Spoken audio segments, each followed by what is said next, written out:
Welcome to the show. All things Bulldogs. Here we go, here we go. Yeah. Here we go.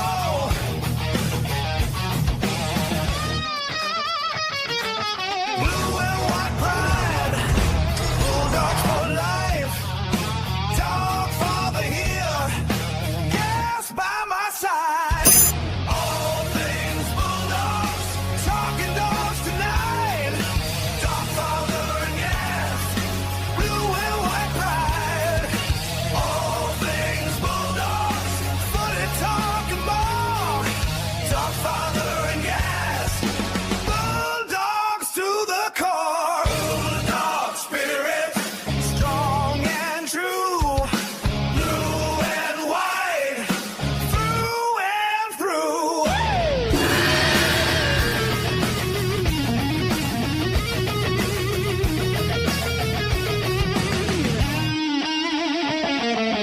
G-Day Doggies fans, welcome to the show. All things Bulldogs. Here we go, here we go. Hey. Here we go. Hey.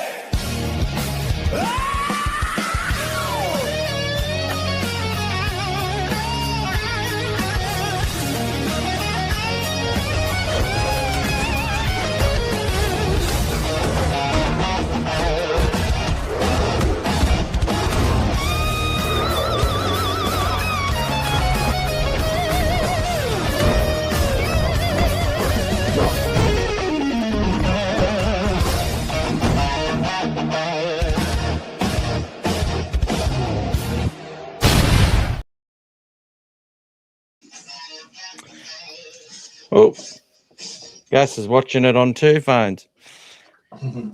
G'day, everyone. Oh, I forgot what the intro is again. G'day, Doggy Stands, all things Bulldogs. Episode 41 of the podcast for the year, and we started at 8 o'clock tonight. Sorry, guys, I couldn't start at 7:30. Maybe I should have put the Warriors in my headline to get some Warriors supporters here to watch. But, well, we've got some really loyal Warriors supporters who come and watch us every week, who love their footy, and a lot of them have the Bulldogs as their second team. So I could hear myself echoing. Is that you, Gas? Mate, no, not me, no. No, it's myself. Not me, mate. Sorry, I haven't got nothing here. Tech issues. Lot to talk about tonight. Harry Hayes' 50th game. Now, I'm not sure if the Bulldogs have announced this at all. I don't think they're big on the 50-game ones, more so 100, 150, that sort of stuff. But still, it's an achievement for the young fella, and cannot wait to see him go around in the second week of Indigenous round, which hopefully we get to see Josh Curran get out there and fire up for us this week in Indigenous round. He's still the face of the team and all the stuff. And looking forward to seeing him rip and tear after not getting to go last week. Maybe it's, hold someone back and they grit their teeth and say, I'll prove you guys wrong. Hopefully we see that this week with the absence of Satili Tupanua, who apparently is ruled out for the entire season. Maybe if we make a grand final, they might start talking about that. But I would suggest he'll be right for the GF, mate. He'll be right. He'll be right for the GF. There you go. We'll go through a few of your chats there soon. New South Wales Cup, the team list for that, plus Ron Massey, which is in their semi-finals, playing against St Mary's. And they've got a really strong team they've named for that game. We've also got Jersey Flag, NRL Women's, and that sort of stuff. Next week, we will be on the Mad V podcast, and I'll also do a little video with myself and Gas will go head to head with Jassy and the Mad Dog, the Mad Dragon. Probably the best podcast I've seen from a rival. As far, they're very similar to us, very supportive. The West Tigers one's pretty good actually, because they obviously have a lot of division, and there's this podcast, West Tigers TV, I think it is, and they debate really well. They get thousands of viewers because they cover all sides. They have people dogging them out, and then other people defending them. It's a good balance, but. Lots of love here for the Dogs in our little echo chamber cult that we have here. And I'm not afraid to say it. Let's say hello to all these champions, people. So Gratitude was the first one on. We're also giving away before I go into that, 2 tickets. Gas has got 2 tickets to the game. I think I said something in there. Just go in and like and comment on going to the game to enter. But we'll also probably get you to just answer the poll, because that'll give Gas the exact numbers. He can just then work it out. And you usually got a pretty good chance of winning the tickets from what we've seen. But this is the game to go to, the ultimate grudge match. The Rabbits who've got away with some ridiculous wins against us, some arsey wins. No Sutton there, which we've got lots of stats from Dave. He's provided us with a heap of statistics that we can look at in this game. And one of the damning statistics was that we've never beaten South Sydney with Jared Sutton at the helm, or lost our last 6 with him there. So glad he is not refereeing. I think we're about 57% overall with Ashley Klein, is what Gas was just telling me. Overall, for Rabbitohs, though, it's 2-2. Oh, 50%. For Rabbitoh games that we've that he's had us for, it's 2-2. Oh, so yeah. There we go. As the referee. So this is the decider. This is the decider. There we go. Just waiting for more people to come on. It's building up quite nicely. I was having a look at the kennel before, and good old T. I love naming people now. I don't give a fuck. T.R. Maram, he used to come on here all the time. He said Stephen Crichton is the worst kicker in the comp, and he's the reason we lost. So that's the sort of beautiful updates you're getting on that beautiful channel. NRL 360 has been interesting too. Just watching them slowly crawl back to, the Dogs halves are probably the problem, but really sort of gently. We win this week, they'll gently nudge the other way, the flip flop. But I prefer them when they're like this. It's better when they're not talking about us as much and hardly talking about us at all. They're all talking about the Roosters. Can they overcome the Penrith hoodoo? And the Sharks, after losing to the Dragons, they're starting to talk about them. Nico Hines. I thought it wasn't a bad attempt from the sideline. He could have dogged it and give it to someone else to attempt, and then just waited for the ones in front, which people were suggesting, but I think that's a bit ridiculous. So let's get to some chats, guys. Lot to get through. We'll give you our team list that we think will run out there. I think it'll pretty much be as it's named. And we're not going to see if like a Bronson Cherry's going to play or anything like that in New South Wales Cup this week. And they're on before the main game. That's right, isn't it, Gas? Correct, yes. So you got the double header. Correct. So these tickets get you in for a double header at Accor. Finish work early, take the day off, go. Don't worry, the place won't fall apart if you're not there. Do the Aussie thing, chuck a sickie, go watch the footy. Like I won't be doing. So I want to win 2 Bulldogs versus Rabbitohs tickets. Yes, no, I can't make it. All 3 I'm going, but we'll gift them. There you go. So there's your poll, guys. If you want to win the chance to win the tickets, put number 1 or 3, both work. Number 2 means you can't go. So Yep. you can't make it. You're interstate, whatever. You can't go, or you're busy. But yeah, I can't go. that's it. There you go. So I can't make it. I've already answered it. So you see how that works, guys. Let's say hello to our beautiful people who've already jumped on to say hello. So we've got Gratitude. He says, I'm going the game. So I think Gratitude wants to go in the draw. So Gratitude, put number one down and hit enter, and that'll enter you in Gratitude as well. Thank you, mate. Right. If he doesn't do it, though, we'll still count him. We'll still add you in. It's okay.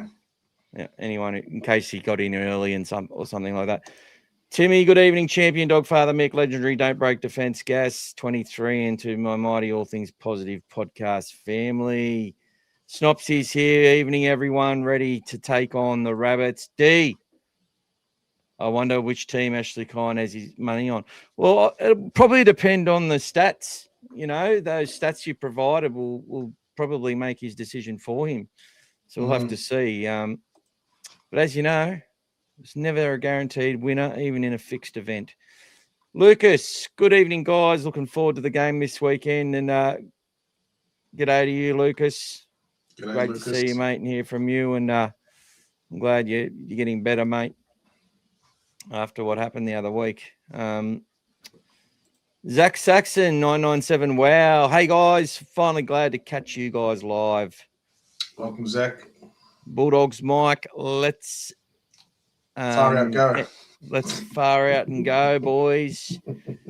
Davey's there with GD lads up the dogs. Knox Corvus 93 Doggies fans. There we go. And there's Aki, G'day, the Aki. City to Surf champion from Bankstown. From Lanier. Lamia. G'day, Tony. Good to see you, my friend.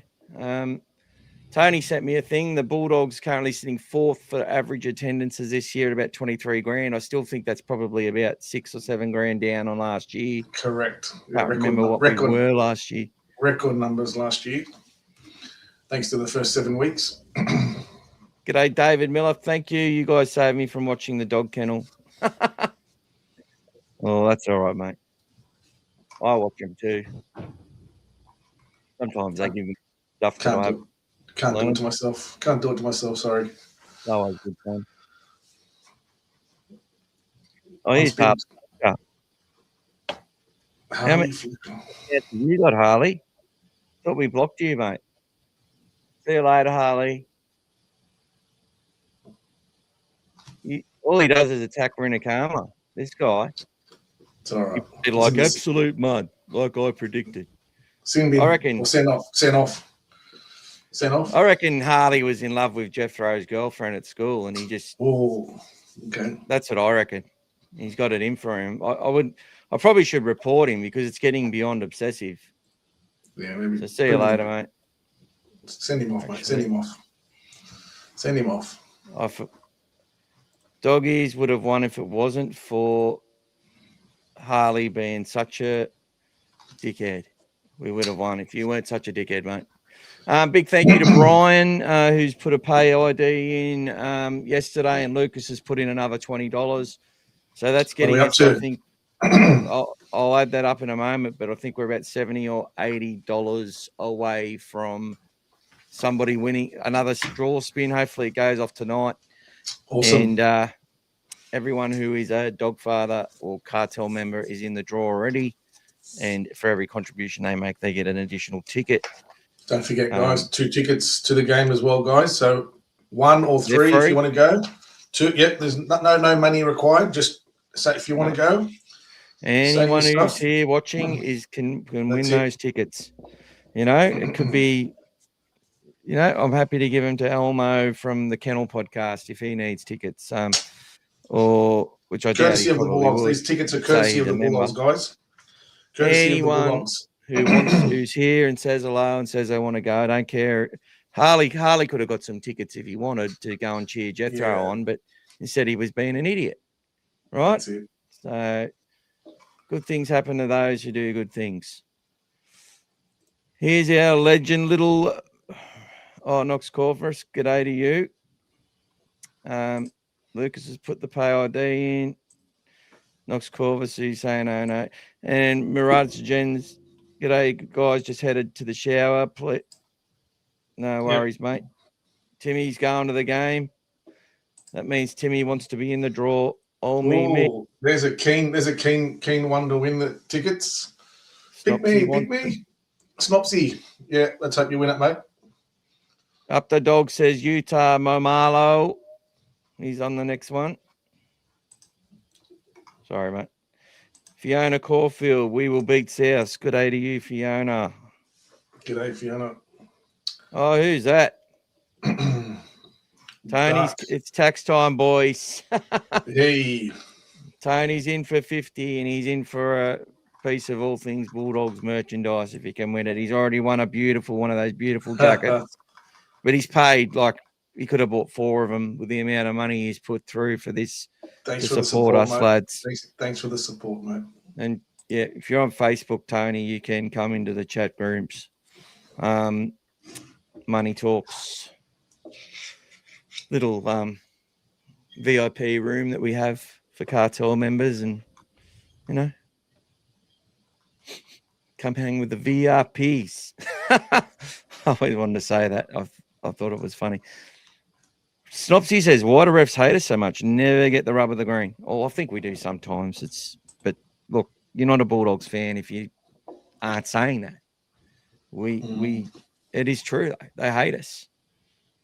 They hate us. There's a few little conspiracy theories out there, and they're validated by the way that certain things happen at certain times. But anyway, we can be victims or we can just take it out of play like our club does and says, grits the teeth, let's go harder, lads. G'day to you, Rhett. Great to see you, my friend. Bulldog by F. Oh, they're all right. I don't want them. We should have beat the Raiders, said Fiona. Yeah. Yes. Knox says hi to Rhett. So, Knox Roberts, I think his name's Philip. He put a contribution in the other day as well, so thank you so much. If we see Fiona, that was Kane, like the fishing when the one that got away, Fiona. That was the big catch that we had that just slipped out of our hands, unfortunately. Yep.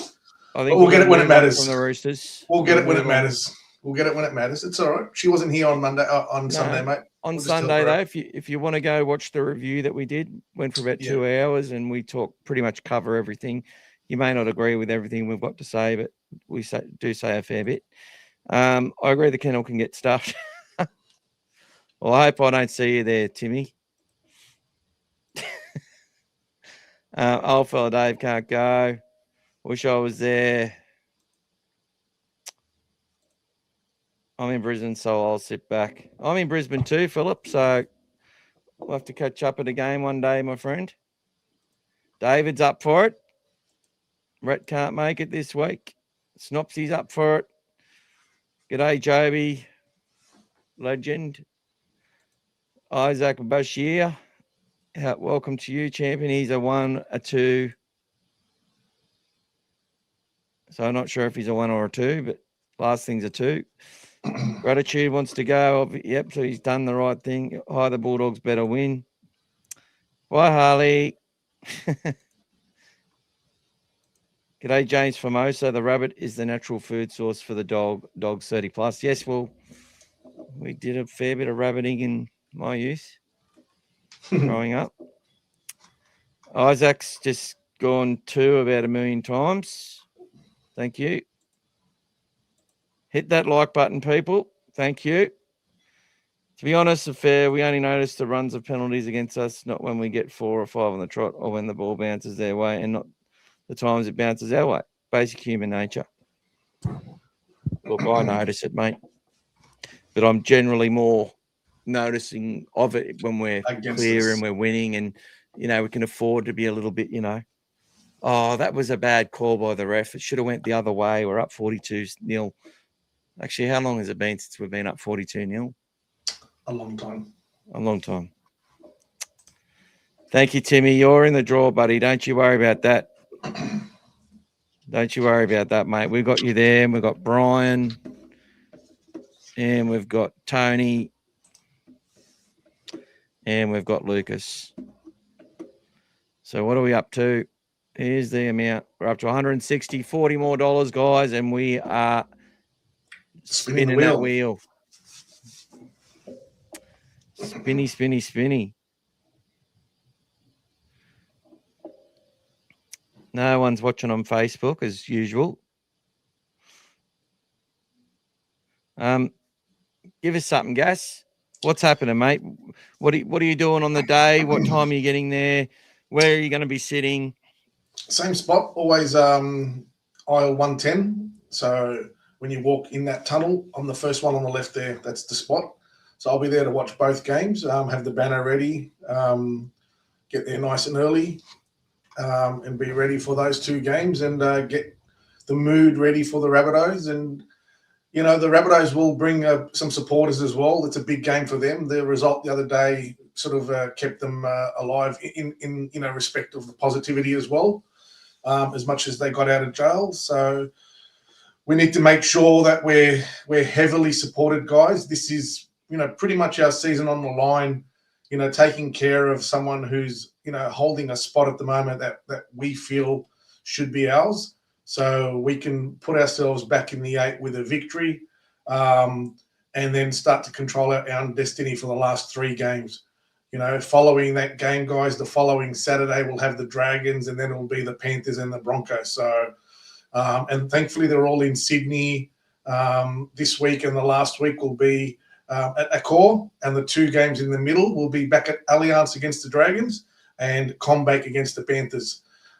Depending on also what happens in the other game, guys. So if the Panthers can pick themselves up and beat the Roosters, they can try to control themselves with regards to a rest game, and that might happen against us, because the Panthers will know that playing a game against us with the way that our guys defend, it'll take a lot of heat out of them. It'll be a very brutal game, especially with us having to win. So it might be a game they're willing to sacrifice their bigger players, but they'll also be challenged without Isaiah Yeo, who apparently now with his injury won't be back until maybe week 1 or 2 of the finals. So he'll be gone for at least another 5 or 6 weeks. Also, guys, just confirmation that CJ Uday has done his collarbone officially, and X-rays confirmed it, and he'll be having surgery, and he's out for the season, guys. So disappointing that he won't be there to help the guys lift the trophy, but he'll still be part of the team when they do win. Yeah. So I was about to actually say that, but that's all right. Thank you for saying that. Yeah, I think we mentioned it on Sunday anyway, but so thanks for mentioning that for everyone who wasn't here. So, old fella Dave, I'll scream at the TV when they get one every time. I'm already going to the game with my friend who is a Dragon Swans fan. Nice, Timmy, but that's all right. You win tickets and give them away to other people. That's right, Timmy. Get more people there. And the gates. David says it's wabbit season, hunting season. 5 p.m. there, guys. Gates open 5 p.m., guys. So 5 p.m. 5 p.m. So slight early finish from work. Get yourself to the games. Get yourselves ready. Have a bite to eat. Be pumped. Get your favourite beverage to your seat and get locked in and ready for a blockbusting night of Bulldog action. Let's go down to Shoey's last comment. We'll just track back. Have you guys been contacted by the footy club for a special they have going for membership? Last 2 home games plus a 26 home jersey for only $120. That is a wonderful deal. Good deal, guys. We haven't been contacted, but Tony, you're as good as being contacted by the club, mate. You've been back in this club for a long time and live close by, so you're our link to the club, brother. I have got a couple of links, but nothing lasts forever. But no promotion our way as far as that goes. But thank you for bringing that up. It would be available to anyone who calls the club as well, guys, and want to do it. They'll be able to take your payment over the phone and sort that out for you. So, and it is online as well. Is that an online deal? It's not on the Bulldog website yet, but it will be a promotion that they're running internally to people that are not members. So even if you're a 4-game member, they might throw it at your way as well. So check that out as well, guys.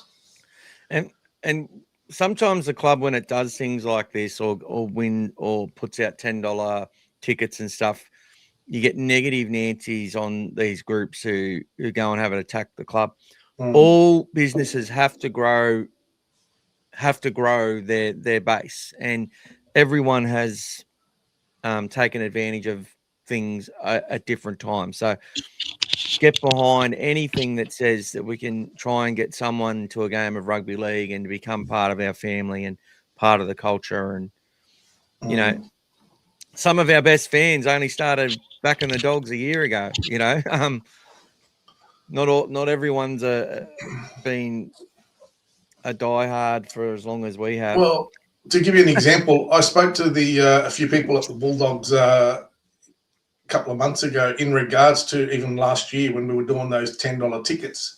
Yep. And they said they tracked everybody who came on to look at the $10 tickets. And would you believe, very few people took up that option. Most people upgraded to the non-$10 tickets and found themselves a better seat and paid a little bit more. But it's basically like a loss leader. Like you put it up there, you get people to come in, and the ones who have never been to a game wouldn't know the difference between a $10 ticket or not.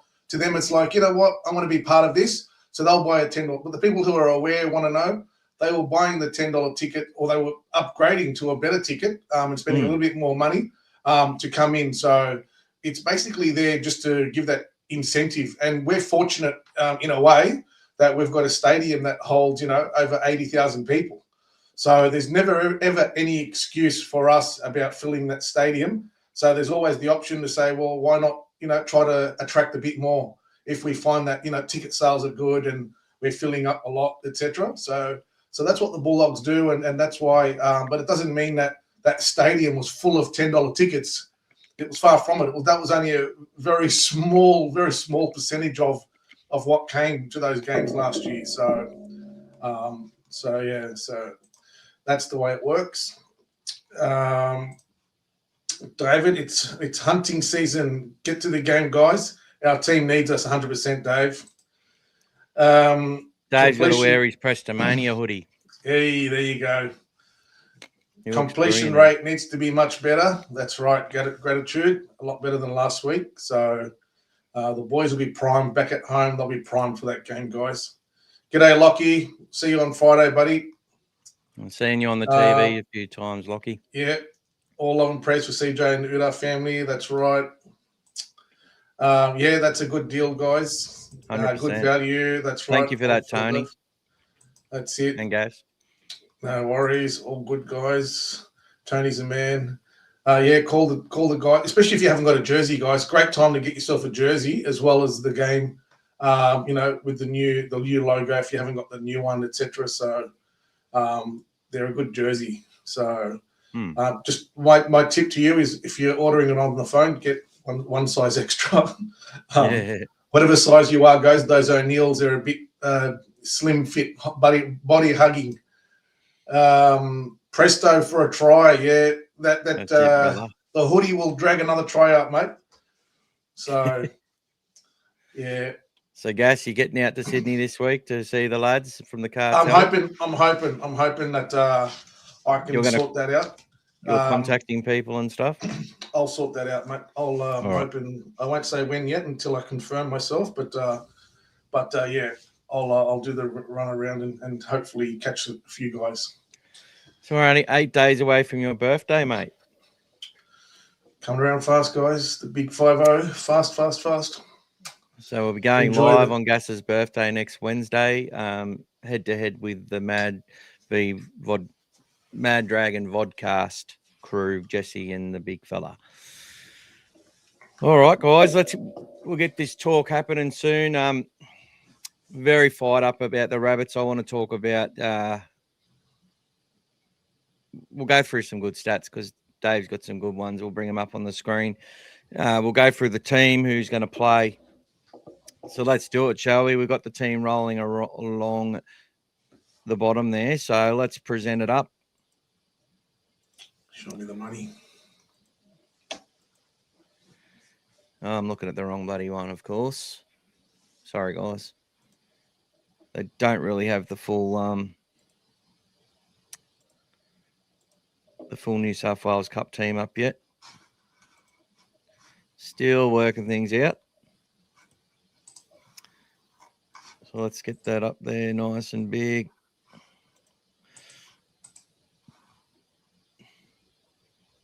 Sorry, people. Make it a little bit bigger for us. So in no changes. Connor Tracy, Matthew Duffy at fullback, the $5,000 fullback who would be on at least a minimum wage anywhere else. Alex Johnson, the greatest try scorer of all time. Jacob Kiraz. Matty Burton. I will say, I'm going to say this. Matty Burton got destroyed by Robert Toya on the weekend, and we never talked about it, and it's probably something we should have talked about. And I'm not, and he did, it's not that he wasn't trying. He was up there and he kept going, he kept battling, he kept fighting, and he kept scrambling. But Robert Toya just kept breaking Matty's tackles. And I think it didn't help the fact that Roosters knew, just the last thing on the Roosters, they knew that we were going to go left all night. And Matty he touched the ball absolute heaps of times. 21 times. 21, and that actually took, and that's why they sort of targeted him back, because he was using a lot of energy and petrol out there. And it'll be Matty on, Jack's playing right centre, isn't he? Jackie Whiten. Yep. No, usually Tallis plays on the right. Tallis plays on the right. All right. I swear I saw Jack on the right last Unless week. they switched the other day. Unless he moved to wing because there was an injury or something. Yeah. Something happened. They switched it over because before they lost Campbell Graham Stretch before the game, like the day before. So, well, Stretch Campbell Graham is good in the air. He's still 50-50. He's still 50-50 to play as well. He's not 100% to play. There's the inside word. I reckon he'll play for their season. Jack Whiten, you know what you're going to get from him. Birdo and Anari to rip and tear this week, and Jethro to keep. Like, it's not like he was timid under the ball. He was going up for him, and that's all he can do. Right? He dropped the first one, went a metre backwards. Get behind the kid. If you're creating an environment where it's all right to smash this kid, you're not good. Anyway, each to their own, I guess. Stephen Crichton and Cody Walker. So apparently the worst kicker in the game who cost us last week is at 5'8". And Cody Walker, who, for a bloke who's 36 and never kicked a 40-20 in his life, he's kicked one or two this year and he nearly kicked a few. Did he get another one? He got another one on against the Eels, didn't he? The last minute of the game to take the game away from them. To take the game away. And it was a real important one, the previous one that he did. Yep. So that's something he's worked on, and we got to watch out for that. Now, Jaden Sullivan, this is a guy that was, asking for a lot of money to stay at the Dragons, kept asking for a release, all that sort of stuff. He's got a lot of talent, and probably just needs opportunity and perseverance to become something that he is. But let's be frank, he's there because Ashton Ward's done his hamstring and Ashton Ward is out for the season. But I don't see Humphreys in the team either. Humphreys got injured on the weekend as well. At the end, because he was kicking the goals for Ward after he went off as well. So I didn't see him get injured at the end of the game. Yeah, he was there. Yeah, he was sitting on the sidelines injured. There you go. So he's out of the game altogether. So they got Dufty to start, and they want to bring on to take the early stuff. Jai Gray off the bench. Yeah. I think Gray. He'll replace a bit of petrol on the weekend. He'll replace Campbell again if he doesn't play, or if he does his hamstring during the game. Because he had a hamstring. He had a slight twinge, Graham. That's why he didn't play. So. Forwards will decide this match yet again. But the Rabbits, they get confident, they get quick ball movement, they're lethal. That's where their strengths are, and that's why this fellow Alex Johnson is I think he scored 18 tries against us in 20 matches is the stat. Wow. We'll go through some of those stats in a moment. Maxi King, Tavita Totola. Now, Tavita Totola was earmarked to be one of the props of the competition, lots of injuries and stuff, was to take over from the Burgesses. He's not on little money either. I think he's on probably loyalty money at that club, but I just don't know how they're under the cap. Just my personal opinion. They must be under real pressure to stay under that cap. It's ridiculous. But Uncle Wayne just seems to get what he wants wherever he goes. But how is Tavita going this year? How many games has he played? 13. 20 appearances this year, which that's good going. Tackling at 94%, average 113 metres, and he's playing 40 to 50 metres every minutes every game, sometimes 60. So he's back to being that enforcer for that team. And at 178 games, 183 centimetres and 114 kilos, he's someone we need to not allow to get any momentum. It'll be interesting to see how they use their forward pack this week. The Rabbits, we've been really good at controlling them in recent times. I do think that Tavita is a good player. Obviously, Keon's the one who gets all the love. Brandon Smith, we know what he can do. Energetic little bulldog, and his delivery was pretty good on the weekend. And I would suggest that Brandon Smith and this guy on the bench, Sean Kepi, the way they defended in that second half is the reason the Rabbits made the game. Why this guy, Adam Elliott, was back to his good old Bulldogs days, trying his heart out, but knocking the ball on every second hit up, and dancing with another bloke's missus. Michael, I actually saw a comment from Michael Leisha the other day, actually, and I'm pretty sure it was his account. Just saying something about some comment about somebody. I can't remember. I think he was just having a joke. But there's some names we haven't heard for a while. Sure, he'll be fired up against the Bulldogs this week. David Fafita, we know what he can do. Valued at $1.1 million, and this guy's on about 500 at South. So, well done. Key on Kalamatangi. Presto will sort him out, mate. 146 appearances, 25 tries, 20 this year. So they got 20 appearances out of their two starting front rowers. Tackles at 93%, averaging 170 metres, but he does take a lot of runs. And look, he's played a number of 80-minute games at prop, which, that's... Look, I think this guy, if Phil Gould was picking New South Wales teams, I reckon he picks this guy every single time. Just from what Gus says about Origin and stuff. And I think he actually has picked the team and put him in, or got close to sort of saying that he would pick him. Bailey Hayward, wonderful game on the weekend. Got targeted in defence, but he's, as we're talking about, and as Gus was, the way he's cutting players down now, getting much tougher in defence and in the contact. And he's only going to get better and better, tougher and tougher, and get out of dummy half when it's required.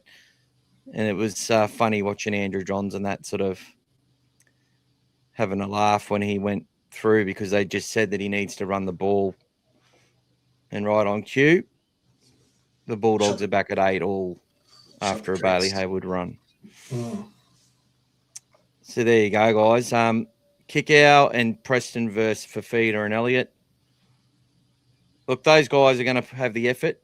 Fafita early in games in attack off fast play the balls and stuff is a real dangerous proposition. Kick out, probably we just didn't get the flow of the game in order to get him properly invested in it against the Roosters. And that's the thing. I just think they were smarter the way they defended us. They prepared better for our style than we did for theirs. But in saying that, we still should have won that game. Got 10 points in front and should have won. Yeah. Which should be a positive thing for people to look at, as devastating as it was. Jamin Salmon, obviously, Cameron Murray's the best lock, in my opinion, in the game, or very bloody close to it. Only 96 kilos, 184 centimetres. pretty much the size of what they would be hoping to get Lachlan Galvin to. I think Lockie might be a little bit taller than that. Bit taller, yeah. A little bit taller, but about that same size, 96, 97. 15 appearances this year, tackling at 95% and 103 metres. And this guy's got one of the fastest play the balls in the game. Hasn't been playing too many games for 80 minutes, though. So I'm pretty sure he'll be up for an 80-minute game this week because it's a very important match for both sides. This winner takes all, in my opinion. Both sides can lose and obviously still make the finals. It's probably more the Dogs have got a worse scenario if we lose than they do. So we have to win, and the boys have to not. And look, there is a chance that the disappointment of that loss on the weekend against the Roosters can really affect our team this week. I'm not making excuses. I'm just saying there are potential reasons. I don't expect them to be flat, and if they lose, I expect it to be just through trying too hard and impatience and all that sort of stuff. But I'm hoping to see early offloads in this game, positive play, and doing the stuff that has worked throughout the season. But it's semi-final time. It started weeks ago for us, and we've been up for a while now.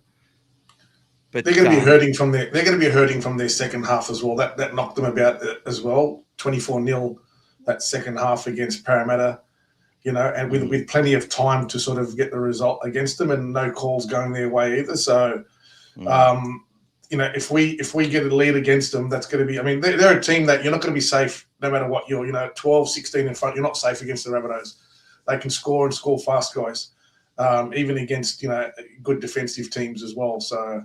We need to basically grind them early, get some points against them, and then just hold them and just keep, putting them away. I really can't see a game of 12-10 against someone like the Rabbitohs. There's just too many points in them. So that's it. So yeah, it'll be a bit of a free for all, guys. Joey's asking, what do you think of Klein being ref? Look, as long as it wasn't sudden, guys, as long as it wasn't sudden, it's look with Klein, and everyone knows the way he refs. He has momentum swings in the game. He'll go one way for a bit, and then he'll go the other way for a bit. He doesn't bounce back and forth too often. He usually sways one way, and then he finally tips over and sways the other way. So that's just his style. Can I jump to Zachary Chamienzo? Welcome to you, champion. I guess the news, and then we'll go back because James has got a real funny comment. Welcome, James. I guess the news of Preston re-signing was not true. Everything I've heard is being lowball and he's going to market. Any news? So, Zachary, what you've heard is wanker face. I'll probably say this and he'll get it fucking right. What's his name? James Hooper, drunk driver, human. Bald fella, tough West Tigers member, NRL 360 journalist, ex-journalist now on the Fanatics. Reject from NRL 360. Reject. Got shafted. Look, look, he's a human. But anyway, he talks shit. He's a liar, right? Absolute compulsive liar. He'll say stuff he knows isn't true just because it sounds good. Anyway, the fact of the matter is with this is they said that he was lowballed, was it like 7 or 8 weeks ago now? That was the initial report. That came out everywhere. That Preston is going to market because he was lowballed.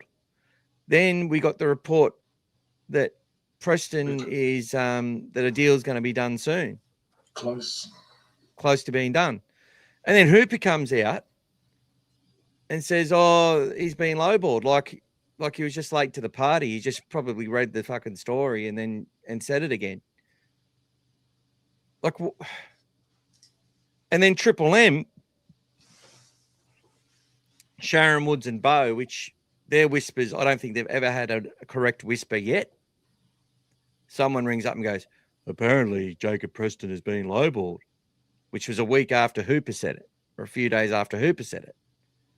So everything you're seeing is just news being regenerated because they know Doggies fans will be like, oh, what do you mean? Why are you lowballing him? Why are you just giving him an open checkbook? Let him play for whatever he wants. He's our best player. He's a future captain. Look, that was all said 8 weeks ago. That's why Curran's not there anymore, guys. We had to free up space. So it's just a negotiation between Preston's manager and the Bulldogs. That's where they're at, guys. These things take time. That's it. That's normal. And Gus doesn't care about November 1. He says it. Yep. It's like, okay. If they want to go to November 1 and get their value, so we know what we're up against, most players and most managers are happy with that. He did that with Birdo. He's like, you've got the player option in your 3rd year. You only took that option as a safeguard in case you broke down, got injured, and we weren't going to, now that you've come to us, you're playing well.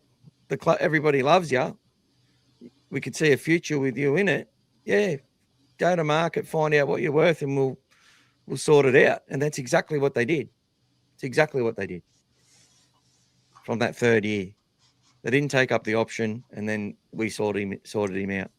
And who's been singing the song the whole time, guys? Now, it doesn't mean they stay, but it means they have a genuine love for the club and for their mates, and that's all that matters. So Preston, I'd say Preston's the major priority here because they do have talent and investment in juniors and people like Critter, who are still young, and Carraz and the like. That, look, I don't want Matt Burton to go. I love Matt Burton. I want him to stay. I really do. I'll feel pissed off and sad if he goes. Big time. But I'm sort of resigned to the fact that it'll probably happen. Based on humanity, he can earn a lot more money to go somewhere else. And I just don't think we can pay him what he's worth. But Jacob Preston, I think we can pay him what he's worth.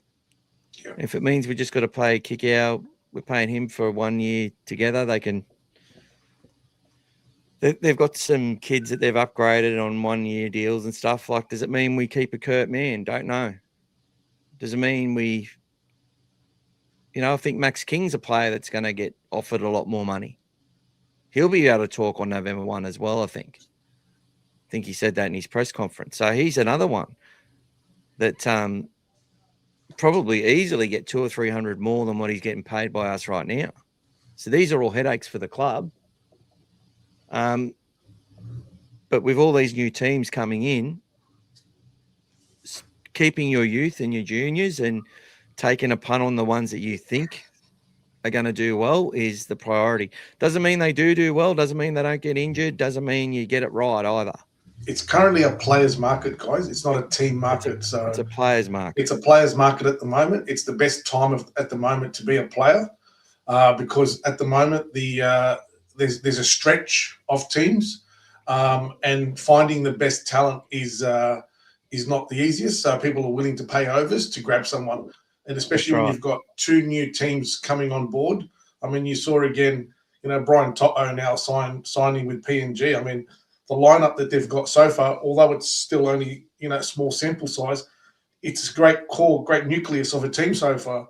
So that's the attraction that they've got. People that have achieved, done what they've had to do, and now decide, you know what, I'm going to go and, throw myself out of my comfort zone, live in a country, in a camp, or, in a community-based living and earn the bigger dollars, tax-free, whatever it is, and move on from there. Although, Shoei, I'm sure you can add to us about the tax-free dollars not necessarily being fully tax-free, because if they do own any investments in Australia, they still have to complete tax returns and declare their overseas earnings. So it's probably in their best interest if they own anything to transfer it or to sell it off if they want to keep all their money from PNG. But Shoei, I'm sure the accountants can give us the confidence on that as well. Aki's heading out to see the Panthers and Roosters game with his cousin on Thursday night. So these guys like to get out to as many games as possible. When you're young and you can, why not? Andy, welcome. Sorry, I missed last Tuesday. Awesome stream. Got held up at a ping pong competition in Thailand. No worries, brother. That's all right. As long as it wasn't a The ping pong. As long as it wasn't a cockfighting or something, mate, it's all right. Might have been Jamie, a I don't know what combination of the two. influence. I don't know what influence you think I've got, mate, but I definitely cannot sneak any laxatives to the Rabbitohs, mate. I'm sorry, buddy. Just that ain't happening, mate. give him some food poisoning. That ain't happening, mate. We will beat them without that, guys. Don't worry. Yes. Go the Dogs. Brian's running late. He's here. Welcome, Brian. G'day, Brian, and thank you for your contribution, brother. I've got that noted. So we're $40 off the next draw. South Sydney have been win-loss their past 7 games. So this rotation is loss. Thank you, Parramatta. Pete Weber. G'day, Pete Weber. Love you. G'day. James. 26-22 Dogs. 50-0 if Gas doesn't do what he's not going to do. There you go. Hey, Ali El Sad, up the Dogs. Ali, up the Doggies. Pete. And Pete, we had this one up earlier when you were talking about Presto. Just regurgitated crap about Presto. They won't let him go. Just all getting their hit. All getting their little hit. If you're trying to win the 2 tickets, Ali, just press number 1, mate, and hit enter, and that will put you in the draw. We go for the Doggies, mate. For the Bulldogs, brother. Thanks, you, SMK. SMK. You wanted to contact me, mate? Send me an email to Dogfather Media if you have you heard from our winner from last week, Nicholas Kane? No, I still haven't heard from Nicholas, but he is a paying subscriber. I'll give him 3 weeks. Nicholas Kane, where are you? I'm sure he'll comment again, but if you see his comment, whatever we're talking about, stop. Talk to him. That's it. Dave Miller, I've got a plan. I'll tell Berto if he stays, Mick will make you a Matt Berto merch shirt. Oh, he will stay. There you go. Look, I could make it one in the next 10 minutes. There you go, guys. If Michael just says, I need 10 minutes, guys, I'll put you on hold. You know why.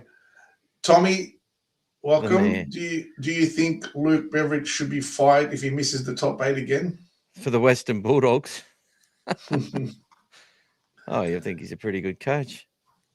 Does anyone know if they'll open up level 4 this week? It's my favourite section. I can't find decent seats.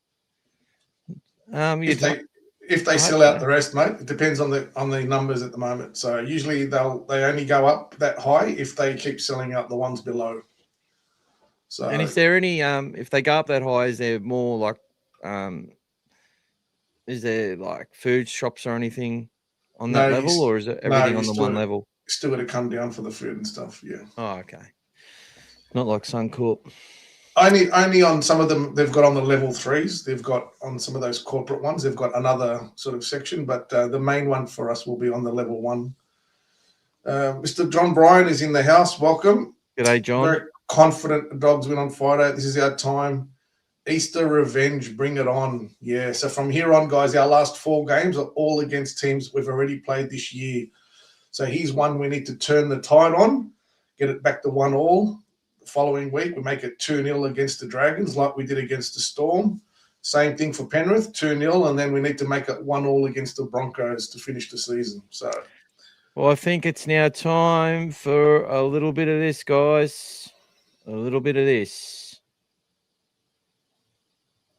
Dave's Deep Dive Stats. Blah, blah, blah. All right. I've got to get some music in behind that, Dave. Get to work, bro. Guys, we're $40 off. I'll keep saying it till we get there. Almost at the 200, guys. Only $40 of support. And we'll show some of the merch you can win. Maybe drop the pay ID back in there, mate. There's a pay ID number there, guys. That's just used for pay ID. You can support to that as well if you don't want Uncle YouTube taking, Matty Warren, 40% of the funds. 40%. So throw your support there, guys, if you want. And look, guys, if you see something, don't see something you want on the store, let me know what you would want, and I'll try and make it for you, and we'll come up with a price. Oh, it doesn't matter. I'm going to pay for it. So there you go. No drama. Surely you boys can do a live reaction video after the match on Friday. Potentially. Sometimes a live reaction video Yeah, not It's hard sure. when I'm leaving the game in the crowd, all that stuff. It's hard, so you might have to.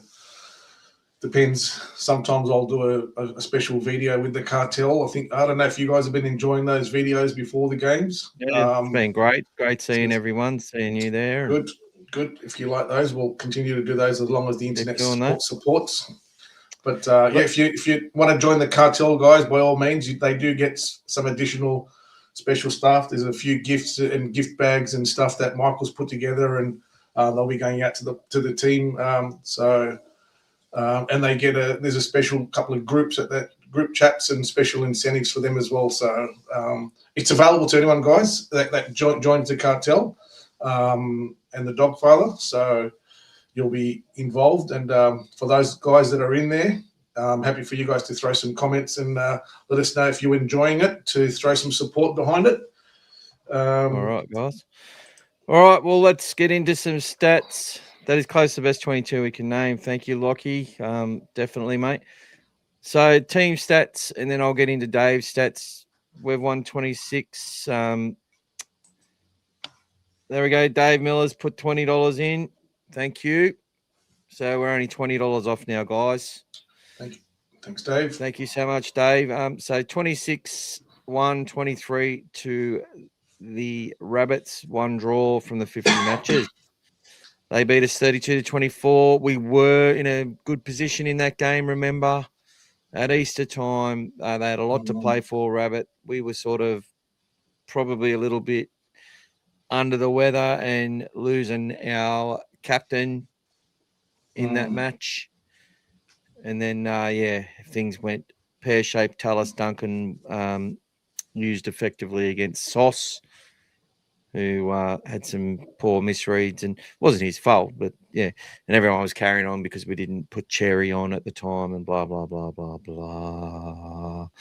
We beat the Rabbits 24-18 in the Lightning game, game 2 of last year, where I think we're up 18, maybe 24-0. 18-0 when the Lightning hit. Yes.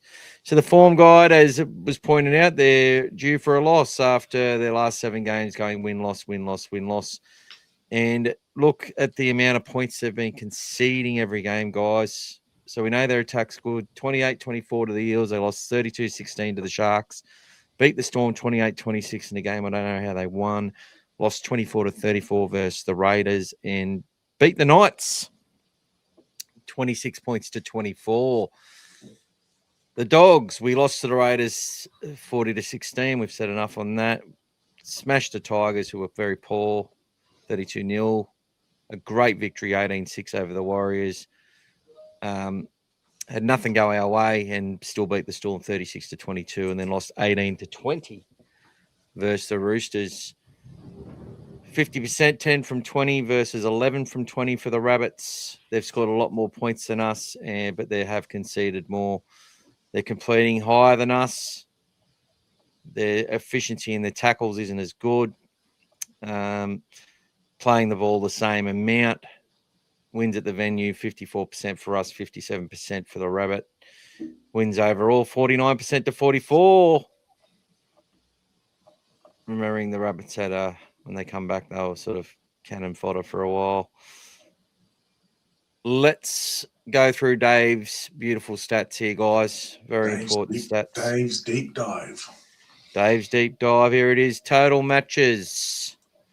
186 games. Bulldogs have won 99. Have won 92. Rabbits have won 88. So this is going back through the entire history, guys. Bulldogs points scored 3,090 points. The Rabbits have scored 3,105. So close, over 186 games. Across 91 years, the average scoreline between these two clubs works out roughly 16.69 points for the Dogs to 16.61 points. Even though individual matches have seen massive modern blowouts, like the Bulldogs' famous 62-12 win in 2003, or South's 50-16 win in 2023, when we had players in bin and we were looking the better team early in that match. The law of the average, and Sutton refed it, of course, the law of averages has pulled their century-long history into an incredibly tight 15-point aggregate gap. These two teams have clashed at home bush 40 times over 27 years. And as it stands, South Sydney leads the Accor Stadium scoring tally 852 points to 851 points. One single point after 3,200 minutes of football. I hope this is right. I'm pretty sure it is. Souths have won 7 of the last 10 matches against the Bulldogs. Under Serrato, though, the Bulldogs have a 3-3 record against Souths. We lost both in 2023. Oh, no, we didn't. It was 1-1 in 2023. Well, because one was after the loss, 1-1 in loss to Newcastle. 2024. One was after the loss to Newcastle, the 66-0 or whatever it was. Yeah, so we won the week after. Yeah, that's right. In 2023, we did win that. When Blake Taft tried to pull him out of that. We lost early in 2024 when Josh Adokar got knocked out by Latrell at halftime, and Isaiah Tosh should have been put in the bin for a professional foul. I don't remember. I don't forget these things. I wish I could actually, because they're irrelevant. Let's get those streaming across there. We've got more to do. I'll keep going. I'm going to finish it. But yes, Bulldogs have never won a game against South with Sutton as ref from 6 matches. In the last 2 games against South, the Bulldogs have scored exactly 24 points.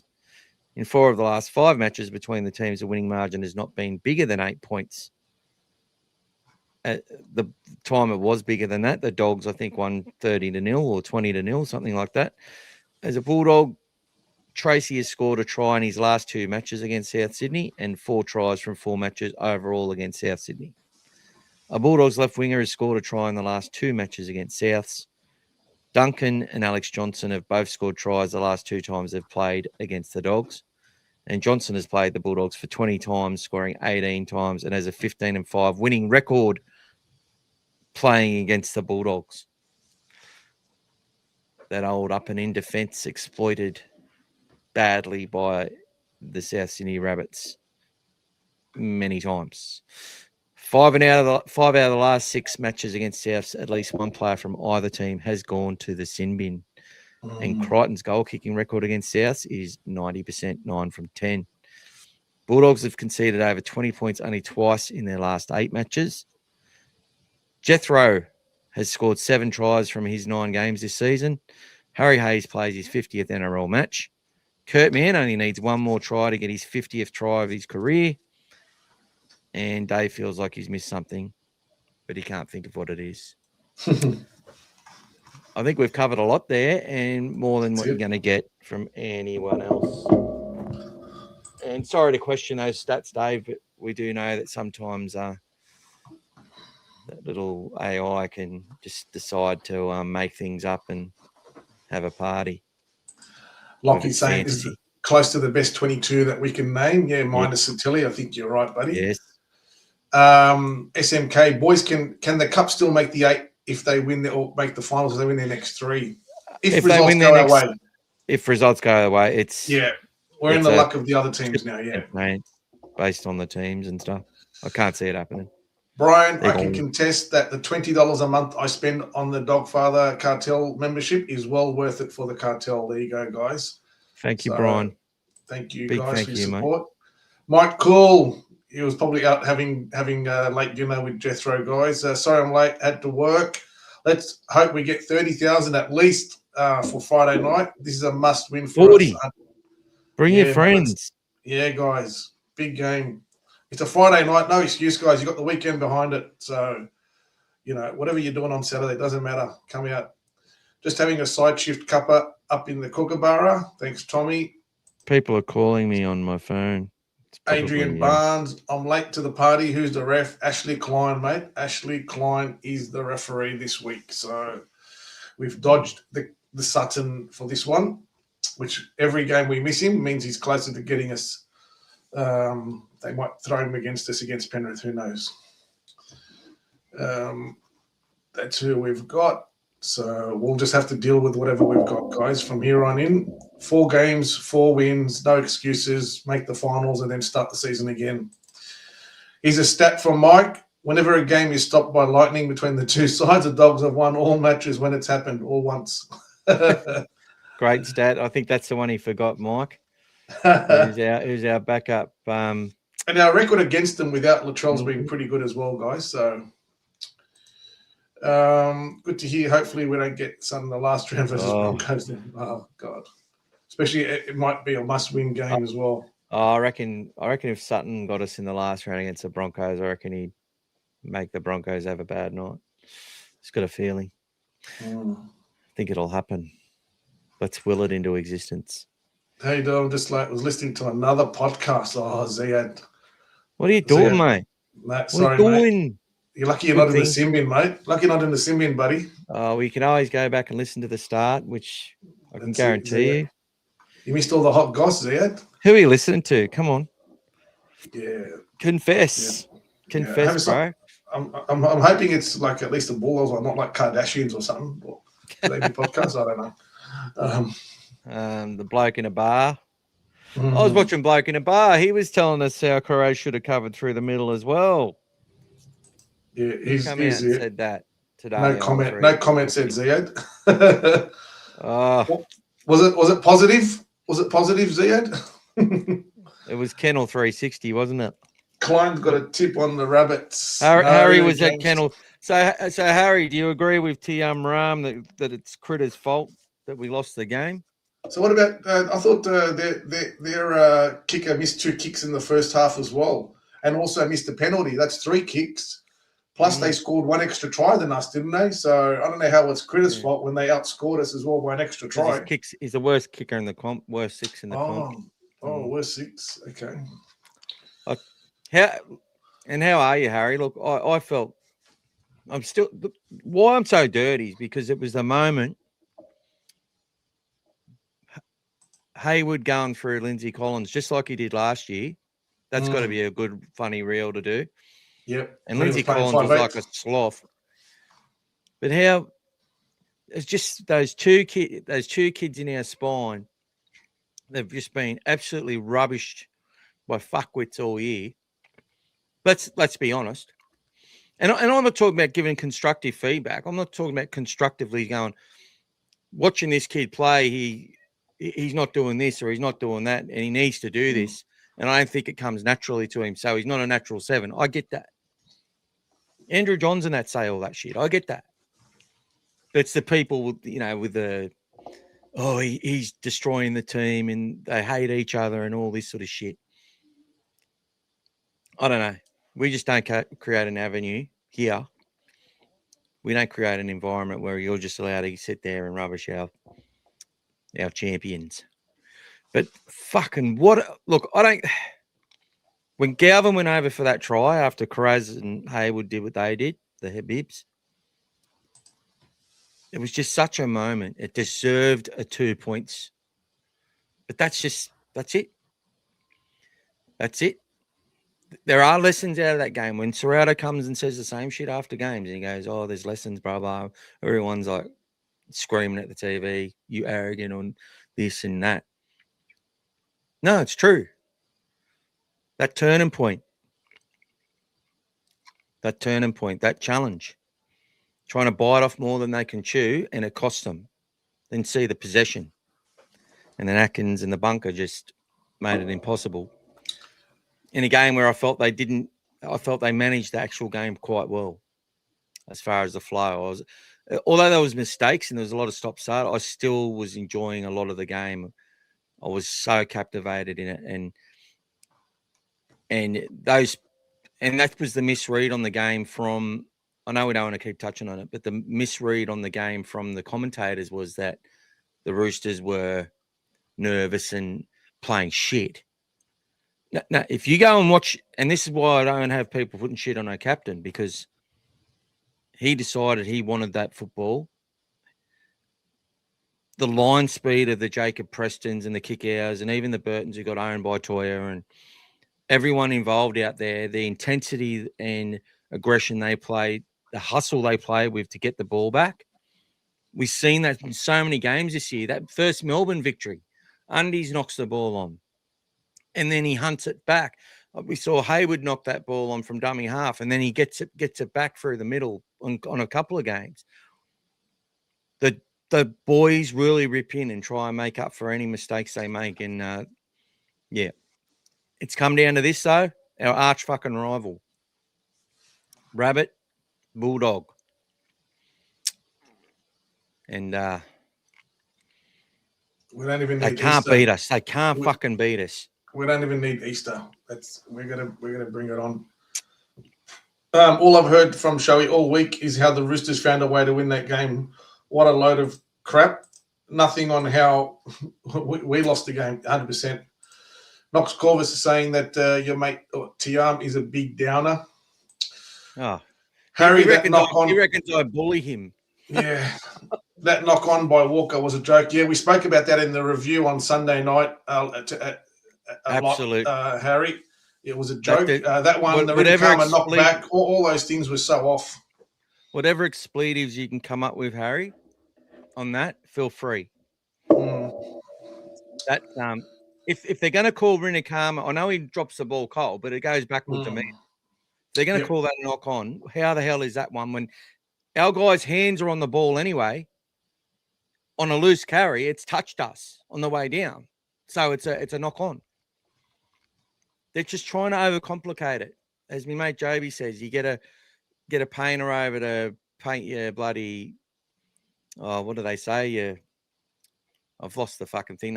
To come paint your walls, and you get a ref and he'll paint your windows as well and everything you don't want. It's supposed to be funny, but I think Gus Jamie, brain farts from both sides, but other than that, we played well. How about the knockback from Rinakama? Yeah, we just spoke about that and had a long chat about that on Sunday. Carraz doesn't touch the ball. Fucking head highs. It didn't happen. Well, also Rinakama touched the ball trying to ground the grubber by Critter, and they got a 7 tackle set when it was a knock on when he touched it, so that should have been a 6 tackle set. So all these little things add up, guys. Let's not forget who we played. The Roosters are solid. Losing by only 2 and being in the game till the end was impressive. Like Ciro said, awesome effort. Execution a little off. Yeah, we weren't perfect. Yes. Yeah, we weren't. It was a 66% completion, guys. 3 cold drops from halves into Hayward, Galvin, and Critter, and Salmon all had a drop. Salmon, when he was getting dumped and had 3 men on the ball after we'd lost our challenge. That's just what you get. That's what you get when you fucking do a shit challenge. That's the stuff that happens to you. That's it. Do we agree the last Roosters try should have been no try, considering the play was called offside? Yeah. Well, when did they change the rules? Exactly. Yeah. He's within the 10. They won't beat us. That's it. That's it, Philip. It's rabbit stew, guys. Everyone get ready for rabbit stew for dinner on Friday night. There was a chance for Galvin to play out the back to Tracy when there was 6 minutes left. We had a 2-man overlap. He goes short. It is what it is. I'm enjoying watching Galvin, but go out the back. Were you at the game, Harry? Because if anyone was at there and could see behind that's where a lot of that stuff on the TV, it's like, yep, this is clear cut. But if you're watching from behind, sometimes if they know the slides happen, and even though it might be a 2-man overlap, they might know that it's not going to happen. Like there's a thing with their eyes that they do. And anyway, I've got a mate who explains that really well. The knee from Harry Hayes called as a head high. Yeah, exactly. Was it Hayes or Hayward? Someone running back, and they called the head high on kick out. And the one on Tuala, as I said, he's gone under the ball, and the fella's holding the ball, his own fist has hit his head.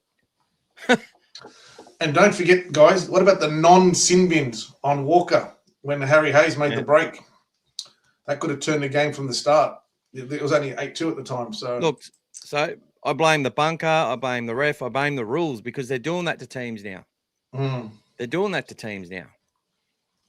They give them, if they award a 6 again, it's a professional foul. If you've just made a break and you're trying to get up to play the ball quick and you nearly score and they hold you down, that's got to be a professional foul every single time. but I get it. I do get it.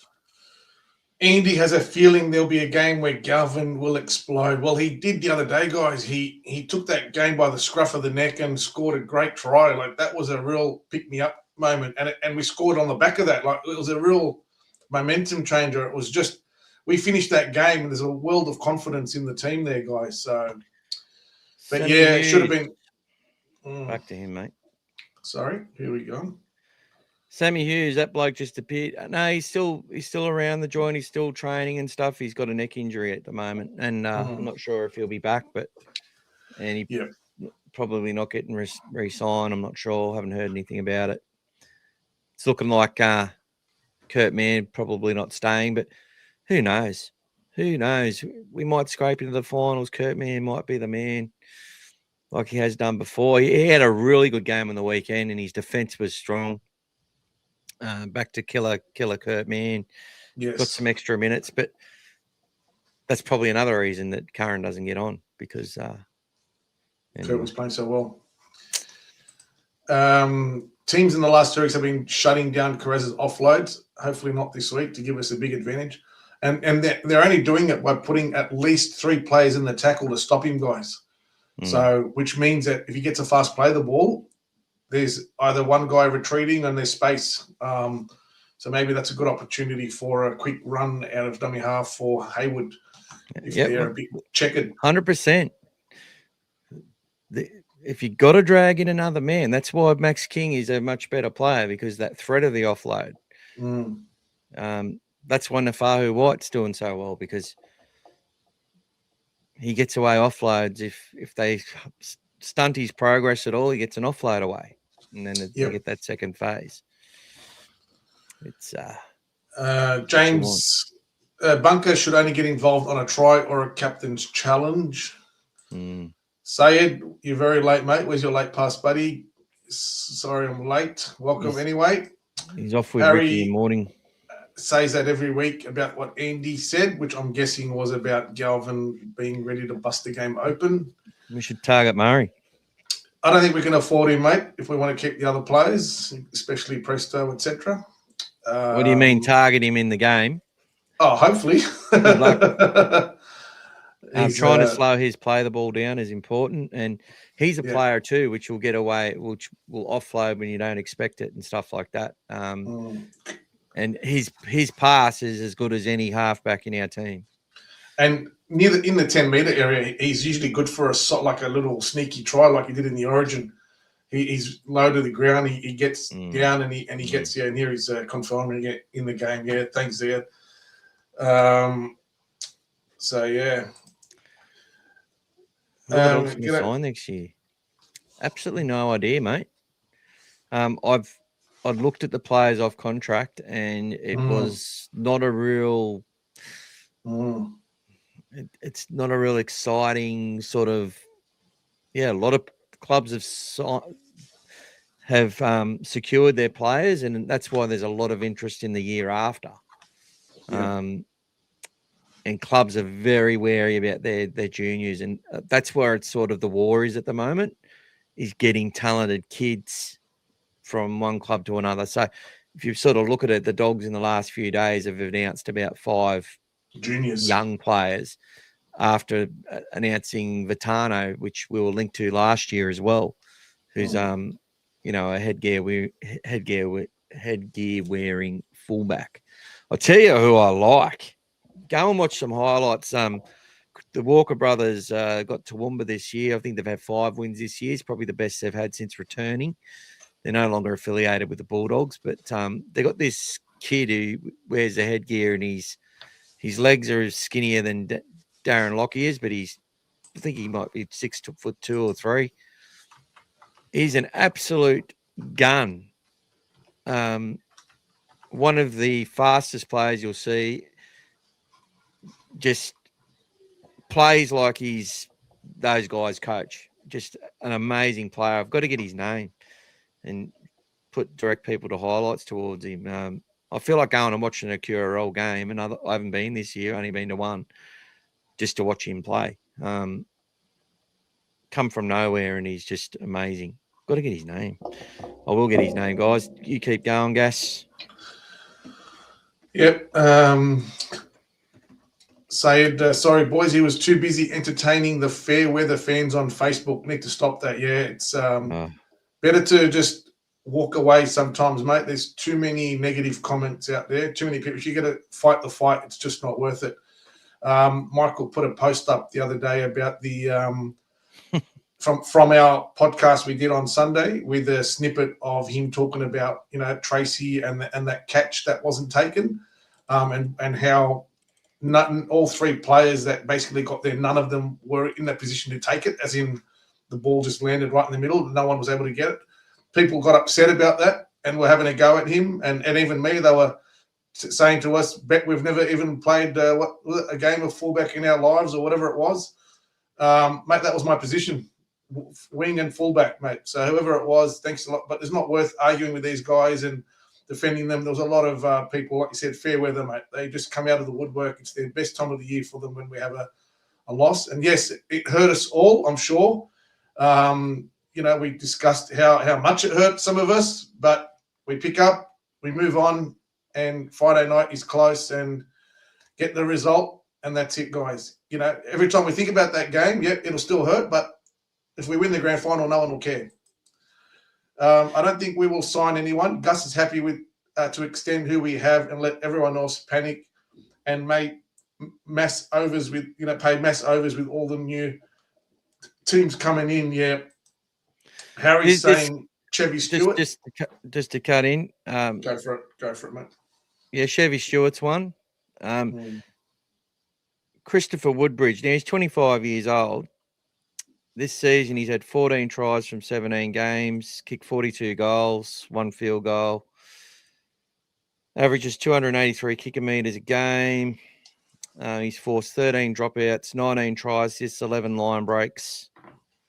Only averages about 74 meters. Tackles at about 67%. He's only a skinny fella, but I'll tell you what, watching him play, he's fucking electric. I like watching him play. I think he's getting a bit of a cult following. He's quite fast as well, this young fellow. He's just skinny. Looks like he's Indigenous.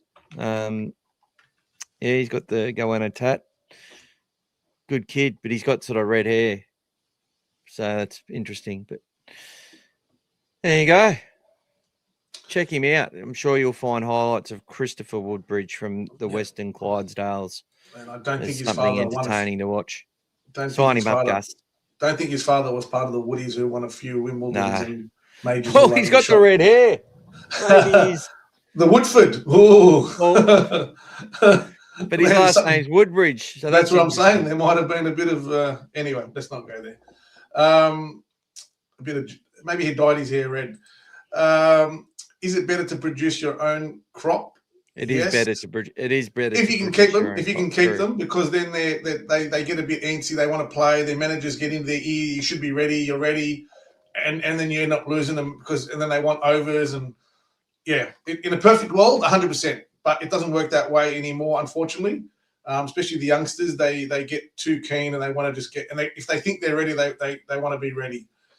Are we signing Preston? Yeah, we had a good long chat about that, Harry, a few minutes ago, mate. They're just recycling headlines from 8 weeks ago. That's not us, mate. That's the media. Just to get their cut.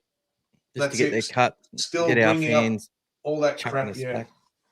So don't stress about that, mate. Negotiations are still ongoing. It'll be sorted soon, guys. Don't worry. Well, look, they know if they do that story, someone will go on with a comment and go, "Oh, Gus would rather sign Jamin Salmon than keep Jacob Preston."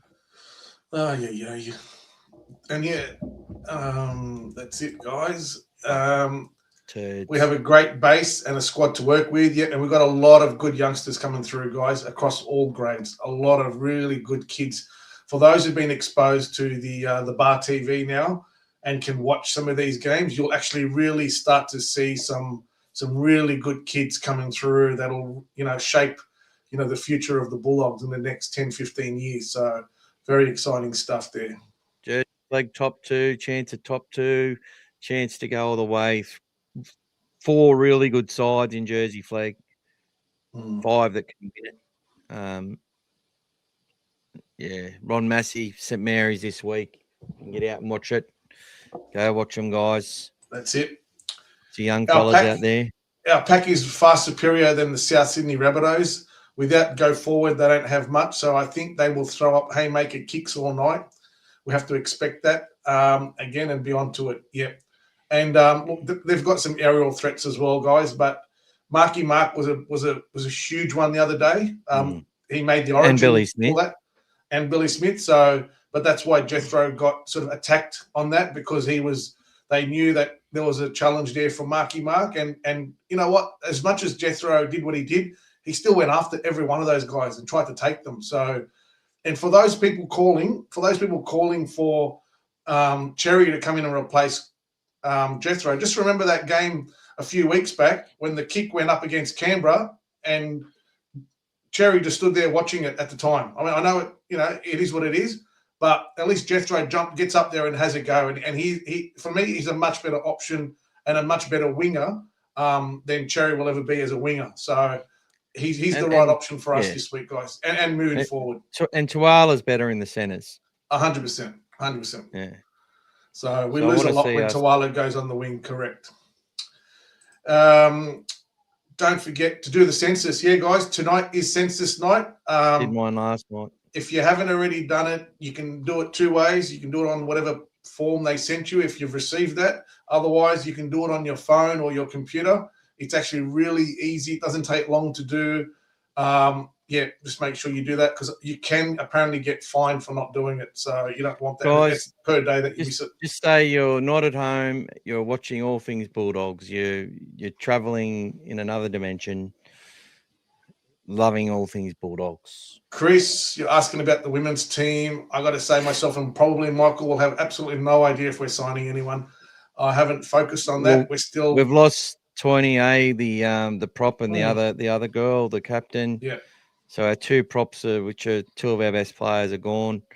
But we do have a lot of youngsters coming through that are doing well, and we're 3-3. But I have no idea. It's a signings are a nightmare in that competition. There's so many 12-month contracts and stuff like that. As long as we don't sign Horsburgh from the Raiders to go in the women's NRL team, yeah. And Jamie's asking to lay off the red hair. Yeah, Woodbridge. Really hope the Dogs keep Broden Cons. He's been playing above his weight. Yeah, I hope they do, actually. Great talent. We want him to. His footwork is immense, and his effort and everything about him. Probably got some more work to do in his defence, but I think he's this type of kid. I reckon the more they test it, the deeper water they put him into, the better he'll swim. Is that a good analogy? I don't know. You tell me, guys. Census done. Unfortunately, guys, I won't be attending this Friday's game. Said I'm going to the Panthers Roosters with Aki on Thursday. Yes, Aki's let us know already. Timmy still remembers when Corey played for the Bulldogs. That's right. Him and Ryan. What was it? Ryan Madison? No, Ryan James. Yeah, dispensation guys during COVID. We got Corey and Ryan. I don't think we won a game with them either. I don't think we won. The only way South score is by the quick passing left side to Johnson. They will not be able to do that this week. Need to watch Dufty and his passes. Our wingers must stay on the outside of their opponents. Yep. Oh, look, there's a really good chance that's not going to happen, Tony. I think we defend the way we defend, and I don't think they're going to change it. That's just one of the things we show teams a sideline. And Alex Johnson holds his wing better than any player in the NRL. The thing I will say is that Jethro probably is doing a very similar thing from what I'm seeing. He skirts that try line well. Almost skirted it so well off that critter kick that if it just is a slightly bit less heavy, it just kept angling away. If it just kept itself going end on end, it would have got there.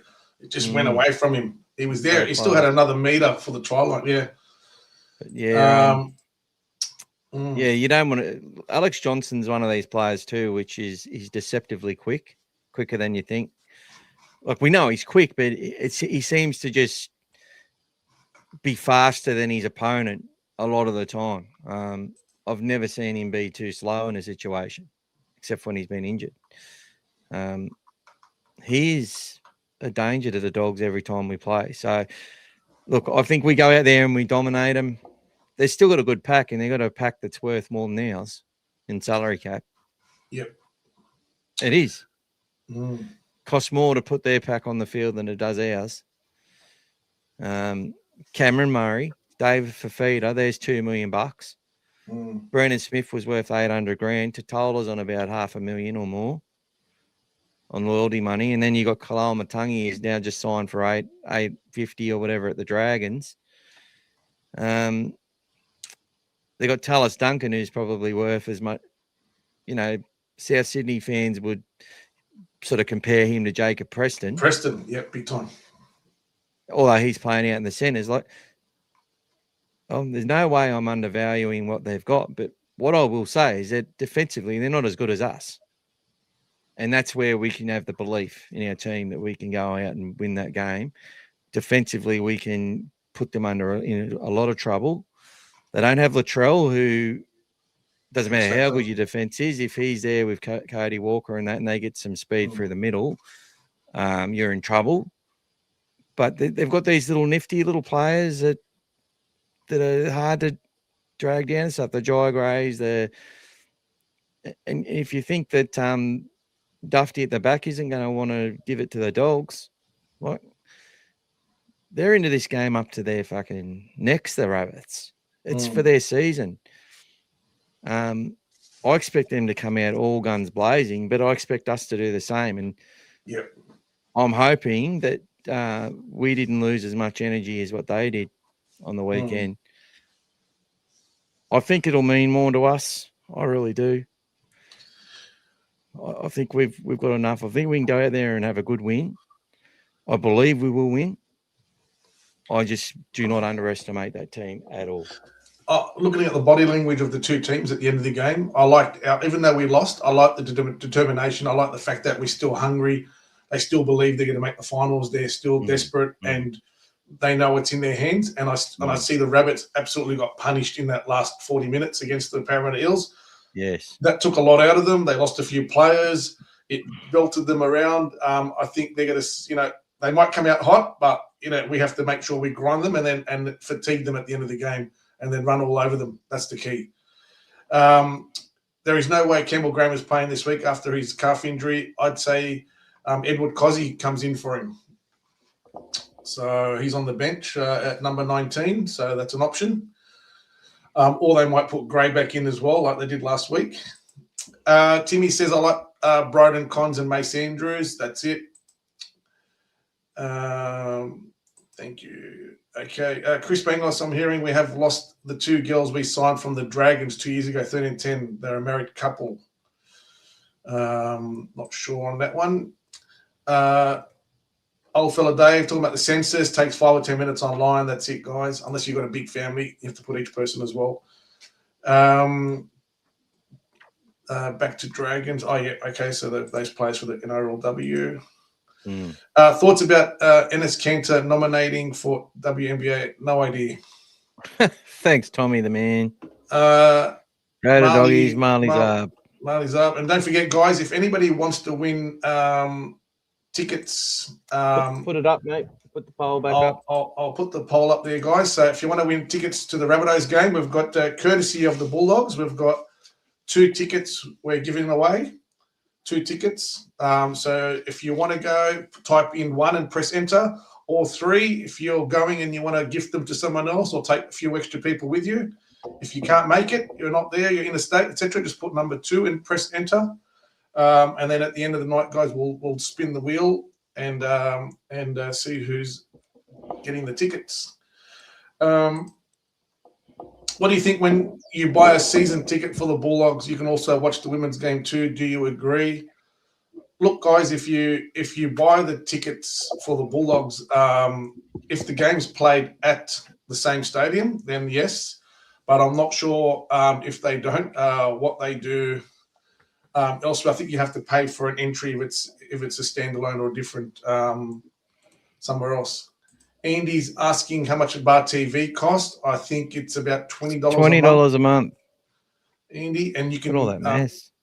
Yep. Look at that great dog. Dexter boy. Mm. Oh,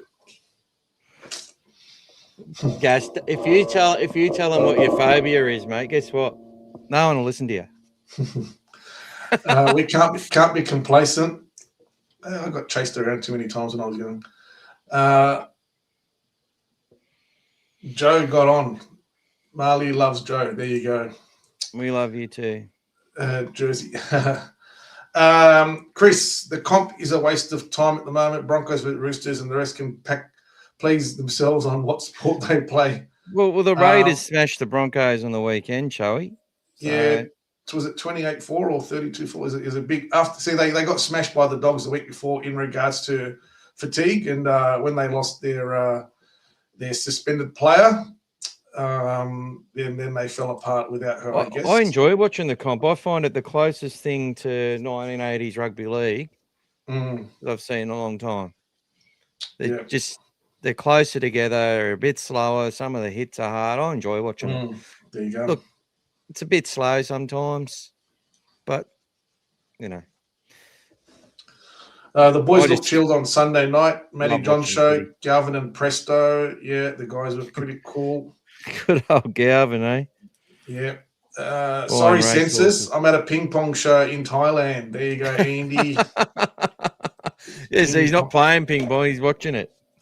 We should have more energy. We had the extra day off, and the Rabbits defending all of the second half absolutely thrashed them. Watched the game, and they were badly. Yeah, that's what I was saying, mate.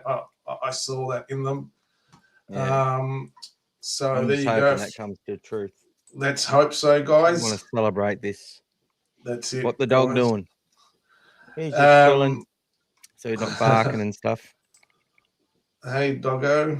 There you go. Point Dexter. There's His a name's few ones and twos. Dexter doggy. I do too. Dexter doggy. Can I pet that dog? Well, mate, you're probably one of the closer ones that can make his way over and do it if you have to. I'll tell you what, I'd swap him for James's dog. Oh, yeah? James has got the best French bulldog. Yeah. Love it. We're off to Hong Kong, according to Galvin. Okay. Yeah, he wants to go to Sha Tin while he's there for global. I reckon the Rock is official. I reckon Dogs 13 plus. We get any more people come in for the tickets? Any extras? Yeah, there's been a few extras jump in there now. So, guys, beautiful. if you want to win the 2 tickets, compliments of the Bulldogs. They're happy to support the show, and they've given us some tickets. That's the third time they've given us tickets this year. So, guys, we're $20 off the draw. Yeah, guys, don't forget the big draw. So merch from my store. And from our awesome store. merch, guys. Awesome merch from the store. If you don't like so. anything there, you can tell me to make something. I'll make it. He's got shares in about 4 horses. Yeah, it's not a good way to invest your money. He's been hanging around Gus too much. That's probably how they got along. Bulldogs 30-12 says Timmy. There's a 13 plus score there. So I'd like to avoid those 12 points, Timmy, but it is what it is. I'd be happy with the game we had last year where we kept them to 0 as well. That'd be good. He's a part of the dog cave. That's it. That's it, guys. All right, here we go. New South Wales Cup, people. The Cup. So, this is Jersey Flag, what's been named, and Rabbitohs are Jai Callaghan is not playing. So Jai Callaghan left our team, left our club, and went to the Rabbits. He's not playing this week. Sometimes they do a thing where they're not allowed to play against their old club straight away, because I so often see it when that happens that they never play. But he's probably just injured. Latrell Thing back at fullback for the Dogs. Mela Setu scored a beautiful winger's try on the weekend. Sasai Latini's playing flag again.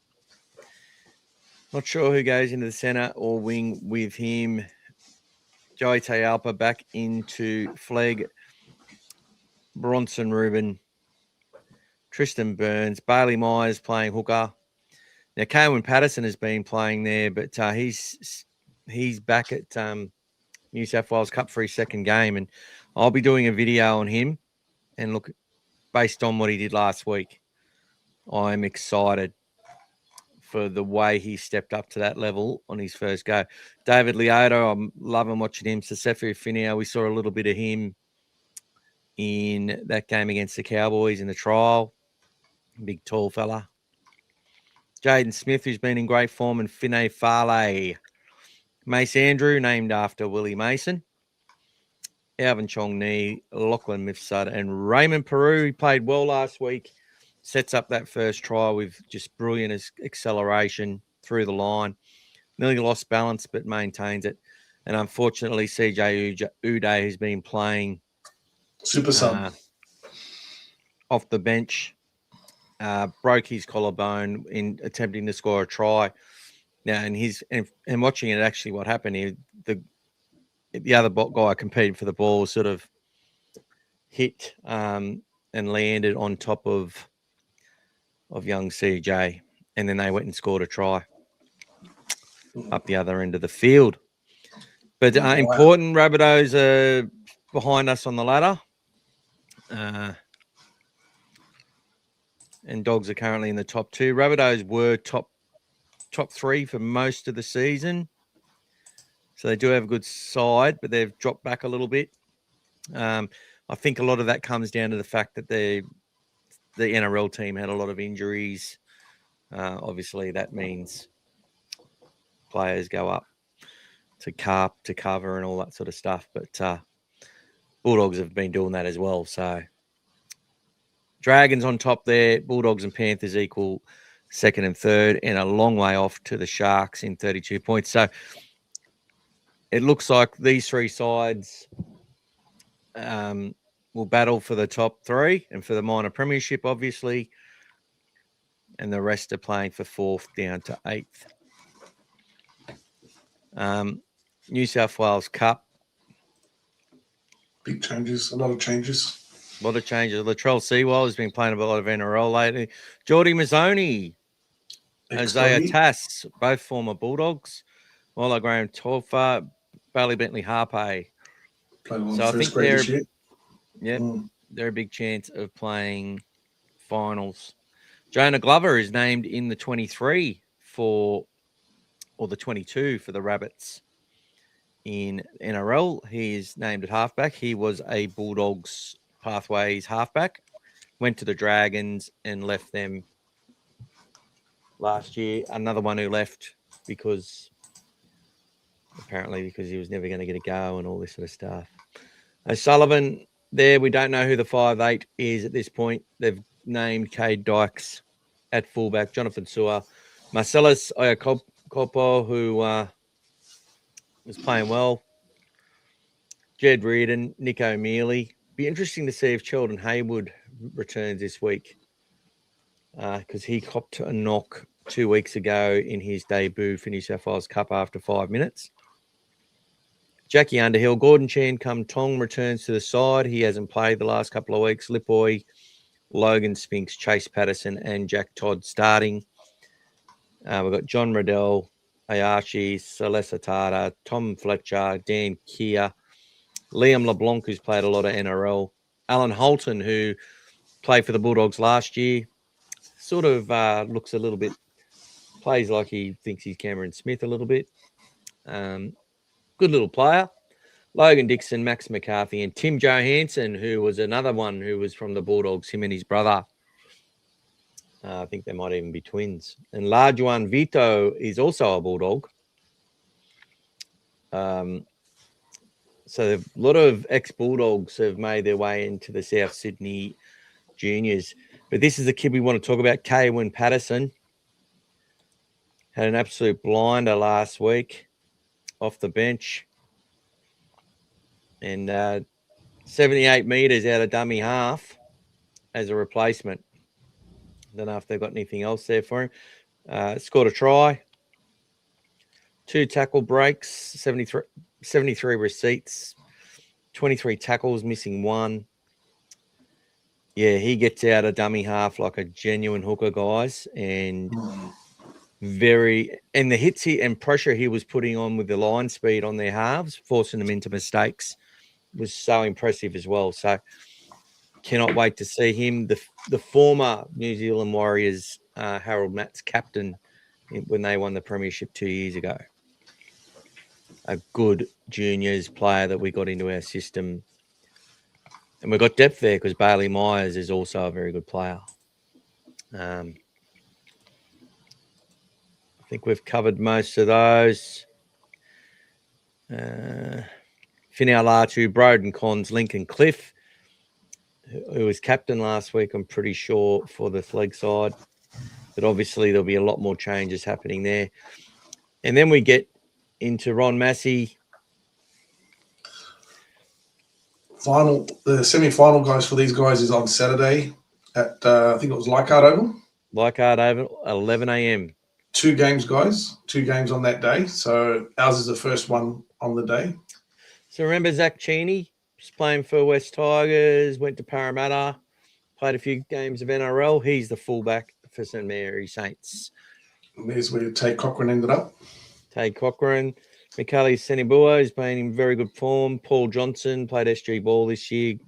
Very good. Named at centre, played a lot of wing. Josiah Tual.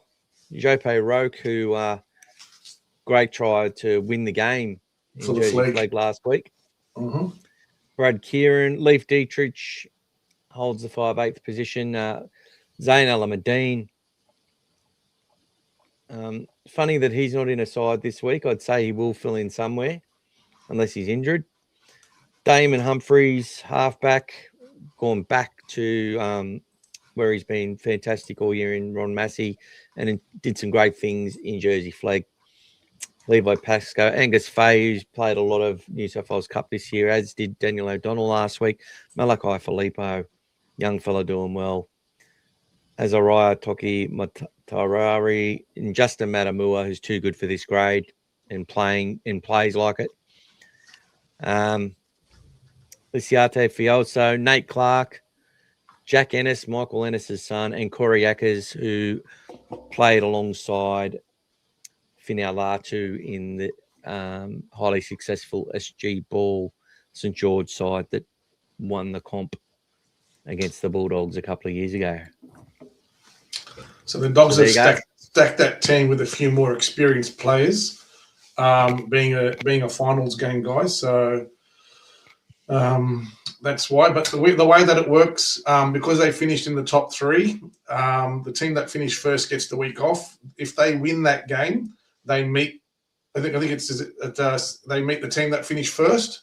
That's right. Then the winner then goes directly to the grand final. If they lose this game, they're not out. It means they have to go through an extra game to get through again. So yeah, that's right. So that's the benefit of them finishing where they have. They've still got a chance, but they've not sure what's happened to Almadine, if he was injured or not, because he was playing the other day, kicked a few goals. Not sure if his cousin's back on here again today, if he can update us. But yeah. Let's have a quick look at some of the chats, see if there is anything there with the teams. Would you rather watch paint dry for 6 hours or have lunch with Jared Sutton? But mate, I'd go 24 hours watching the paint dry. I'd have lunch with Jared Sutton. But you built the shit out of him. No. Sure. You're probably eating for lunch. I don't think he'd. I think we'd win every game afterwards. Yeah. I'm going to the game. The atmosphere is going to be wild. Yeah. Can't wait, mate. Can't wait. What was the name of his horse that saluted about 5 months ago? Not sure. Can't remember. It was named appropriately after his exit from the Tigers. Oh, was it? I can't remember, Tony, but that's hilarious. How's Finau Latu going? Harry's asking. Yeah, he played well last week. Come off the bench for New South Wales Cup. No mistakes from what I could see. Played with good aggression, picking blokes out in the line. Did a pretty good job. He's progressing, and that's what we want, and he is a good talent. How's Tom going? Tom. Not sure which grade he's asking about. I can't even think. Tommy the man. Geordie Mazzone is quick. Yeah, Timmy, he's too quick for us, mate. And look, Geordie Mazzone, the club didn't want him to leave. He wanted to leave. Hushmish, welcome. I might have missed. Apologies. Where's Jack Underhill now? He was unreal for us in a pinch, and I hope that big blonde, beautiful bastard finds a place in the team next year. He covered very well for us when we had a lot of injuries in that space, and now we've got our strong team back. He's obviously back down the pecking order, but he's put his name up in lights anyway. Yeah, and he's back on the extended bench this week. So, and he played really well in New South Wales Cup on the weekend. Good runs with the ball. Like, we lost the game. It was an important game to win. We lost, but not because of him. That's for sure. Timmy, we spoke about this stuff on Sunday night. I wouldn't give it much time, mate. It's all good. And Jamie's saying Teasdale. He's probably asking how's Galvin going, maybe. Going good. Again, the media's trying to derail us, Timmy. Yeah. And Parramatta, I guess, are linked to that as well. So I wouldn't buy into that stuff, guys. Leave that to the keeper. Isn't it funny, though? It takes until 3 weeks before the finals or 4 weeks before the finals. Yeah. For NRL 360 to start sort of going, well, actually, the Gold Coast have been pretty fucking disappointing when you think about it. And Parramatta have had a really bad year. Yeah, but one of their owners is on the show as a co-host. I know. Why. And Matty John he's trying to do. Exactly. That's what I'm saying. But they it's like a, between a rock and a hard place. But the fact of the matter is, they've, and this is why I sort of went hard at Elmo, because it's like he believed all the hype, because he said they had one good game. They had one good game before they played us, and all of a sudden they were world beaters, and they were going to blow us off the park. Yeah, they were going to blow us off the park, and they're going to smash us. They're going to smash us. They're going to smash us. The reason I keep repeating that is because it fits into this narrative of we cop all the shit all year. And it takes until now for them to go, oh, actually, the Raiders have been pretty disappointing when you think about it. But they're still making excuses for them. Look, I think the Raiders have had some good games. But the Gold Coast can't hold on to the ball. They're the worst completion rate in the NRL. The Raiders' discipline's terrible, and they've got one of the best packs you've ever seen. They're full of good young players, and they're going to have a roster for quite a while. I don't know.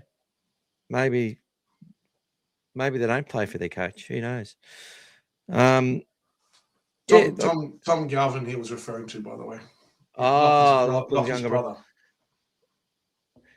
And he's got another brother who's a referee. That he was talking about too. He was saying they only feed him once a week. I think it's his older brother. He looks a bit of a card, but that's right. Did we get Tom Galvin? Yeah, we signed him up from the Tigers last year as well. Yeah, I haven't seen or heard of him, to be honest. Good old Tom. Maybe it was part of the deal. Another lanky blondie. There you go. Thank you, James. I forgot all about Tom because I haven't seen him. Haven't seen him much out there at all, yeah. Was he on it? He might end up at South Sydney with the rest of our boys. That's it. So we're still a couple of dollars short, guys. We're only about $20 short from a draw today, guys. So make sure you throw support. Who wants to throw in $5 each? Yeah, a couple of you guys. Remember, you get an extra ticket. The members get some tickets. That's right. The merch that they're giving, that Michael's giving away as well from that prize, guys, is awesome. So let's show the merch to see what. Let's have a look. People who haven't played at home yet. Let's get that up there, eh? That's it, guys. There we go. Is that the editor or is it? I don't think I want the editor.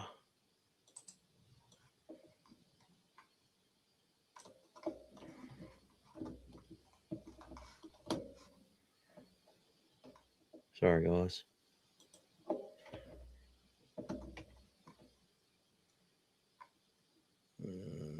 There we go. Let's bring it up.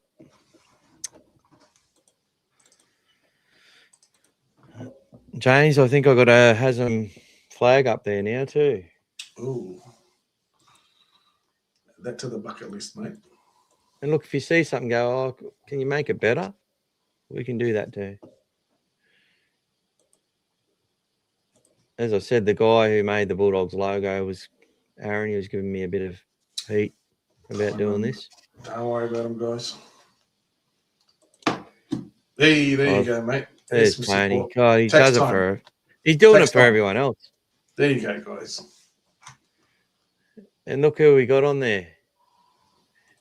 Who are we seeing on this? Hey, Mike. That's Big Mike. And look what he's Big wearing. Mike. He's wearing. He's wearing a 4XL size shirt. He'd normally wear like a 5 or a 6. Mm. You see, he's lost about 10, 13 kilo. So there's the Stephen Folk shirt on a black. Love it. I think that'll sit. So you can win one of those. You choose, guys. You choose. I'll show you a fair bit. And there's another 10 from Timmy on the pay ID. Thank you, Timmy. Add that to You the can see list. there on the back of the shirt, you got the cartel. Dogfather cartel. And on the front, you got Stephen Folks. 245 first grade matches. Bulldog 432. Now, there were a couple of these that went out, and on where that tie is there was like a little bulldog on there. But I've removed that. That's all right. It makes your shirts unique if they're slightly different to ones that get changed. But that's the legend part of the Legend series. Let's look at some other shirts. I've got to make that a bit smaller. Yes, Here we mate. I go. met him at the training at Belmore. So if you like Jack Underhill, look, we've got a Jack Underhill shirt. Well, they'll probably get rid of that bulldog off the back, just out of respect. But if you buy it while that's on there, it will stay on there. Some of them are a little bit expensive, but that's all right. There you go. The Dogfather's next man up. Underhill, Bulldog 880. The Undertaker. Love it. Ooh. And he's got a picture of him on the shirts as well. Jack Underhill, the Bulldog 880 on the sleeves, which is pretty cool. The 5XL would fit someone who would normally wear 7XL and stuff. Here's our legend here. We've got a couple of legends up here. There's Lucas wearing his Jacob Carraz shirt. He's wearing a large. Good-looking bloke. Absolute legend. And there's also the Carraz, the blue version. I can't get it, so it sort of matches up properly. So it's like a blueprint on top of the blue, but some people love that stuff. Other people don't. And that's your Jacob Carraz Elite Series shirt, which I love. And they're a bit cheaper for this month. I've got a little bit of a discount on the cost, so I've made them a tiny bit cheaper. We've even got the banner here. It's got a little watermark in it which says Gas 23. Designed by Gas 23. Might even give him a cut of the profit. You get $5. But that's a proper vinyl one. I get to keep my job.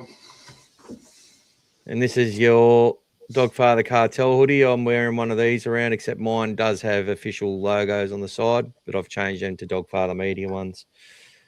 So if you want one of those, you can get one of those.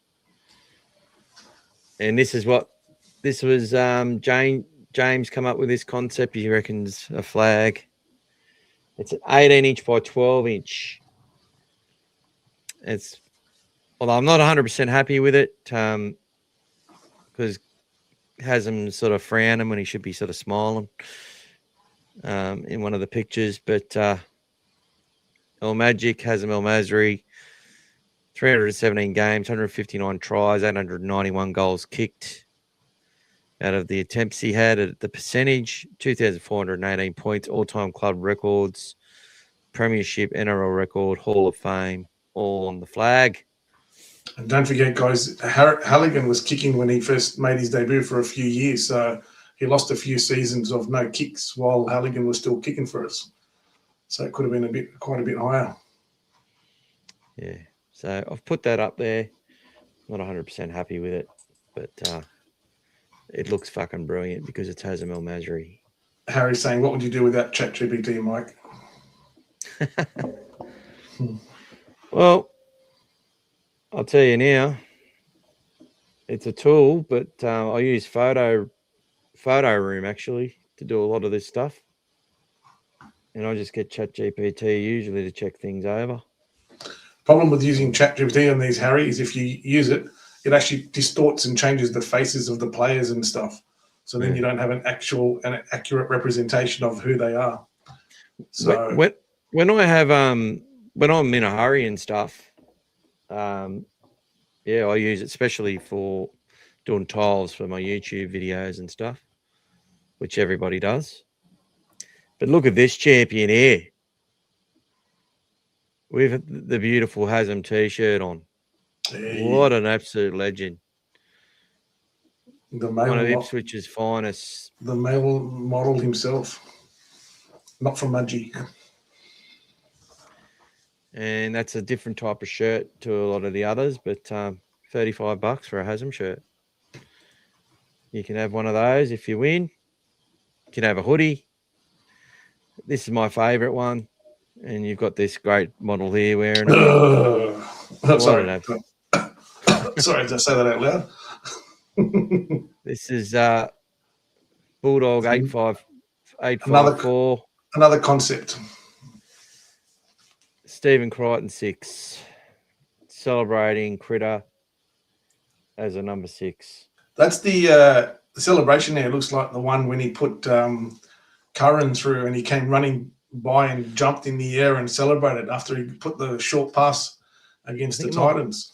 It might have been. It was something. There was a big crowd in the background. It was a great one. He turned and jumped and did the big thing. That was when he did it. Not when he scored. That was when he did the short pass, when the blind one, the no looker. Yeah, I love that shirt. I love wearing it. Don't know if anyone else will, but I do. Timmy loves, and that's what I mean. I make these for myself, and for what people say they want, and if anyone's interested, I'm happy to mess around with it too. That took a lot of work to get right. This is the LG7. There's a comment the there LG for you, 6.7. Comment there for you from James, mate. Is he happy? How dare you talk bad about the God Hazem? He wasn't. Right. He was just saying he didn't like the photo, mate. That's all right. He knows better, mate. He knows that I jumped through the computer and whack him as well. We've got to love Hazem, mate. I just want to make it better. I just want a better version of it. Kaizen, guys. Continuous improvement in Japanese. Jamie sent a photo. Oh, he's got a Don't Break defense mat and an El Magic fan flag. Done. Ooh. James has gone and bought them. Well, if you're in the draw, James. But thank you, mate. Yeah, but I'm sure he's got others that he'd like to put in there as well if he wins. If you win tonight, mate, you that's it. You get more options. You can get more. Beautiful. So I'll just show a couple of more. I really like the LG 6.7 because the kids with the 6.7, Bulldog 874, and just celebrating the fact that he's a 6 playing 7. Or he's a 6 or a 7. Doesn't really fucking matter, does it? David Miller I haven't got his photo up there, but he looks beautiful in his Prestomania hoodie. I love it. You got the Bulldog in the background. He's screaming. He's got his tongue out. That's a great hoodie, that is. Bulldog 842, and I think it's not too expensive at the moment. It's got the cartel on the back. Prestomania. It's just hard to get that black lined up, and without cutting out the thing, I've struggled to get a transparent backing on that, but I do have the transparent backing on the cartel stuff now. I didn't have it originally. It's all trial and error for me. $60 at the moment for a Prestomania. That's good, guys. Cheap as chips.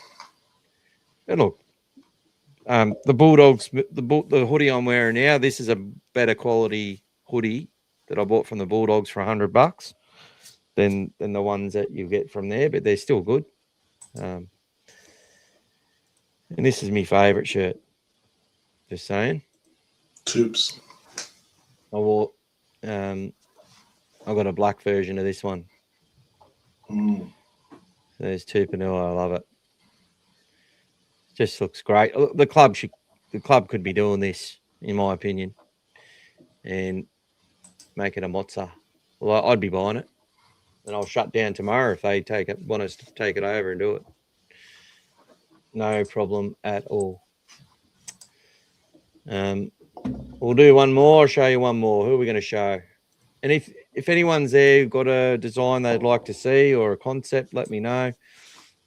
I've got the Clive Churchill medal one, but I'm going to just show you one that I did for young CJ. Harry, I don't think anyone goes to Flemington anymore, mate. Flemington Racecourse. No, he's talking about the markets. He reckons you can find them at Flemington for $2.50. So, but not this quality, mate.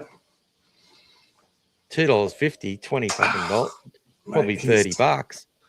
Mate, it's all right. It's just Harry, mate. It's just Harry. Harry, if you want, it costs you $5 to have a crack at one, Harry. You'll win one day.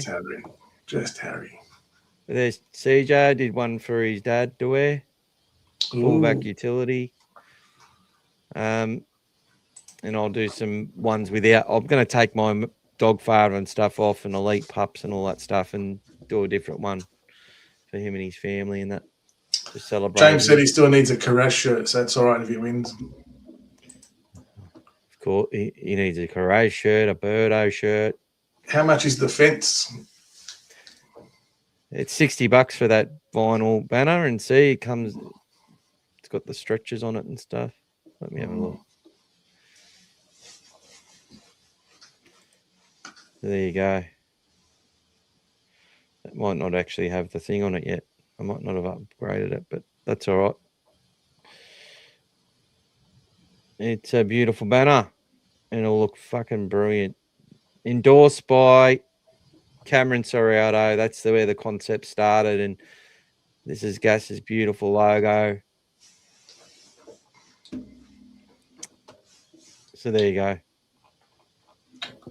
Yep. Got caught jumping the other day, guys. It's a kind of anti-banner holding stuff, what I did there. Normally the banner holders just stand there and have the arms outstretched. I was guilty of jumping up and down with the banner as well, as you probably saw on the TV. Did you get in trouble?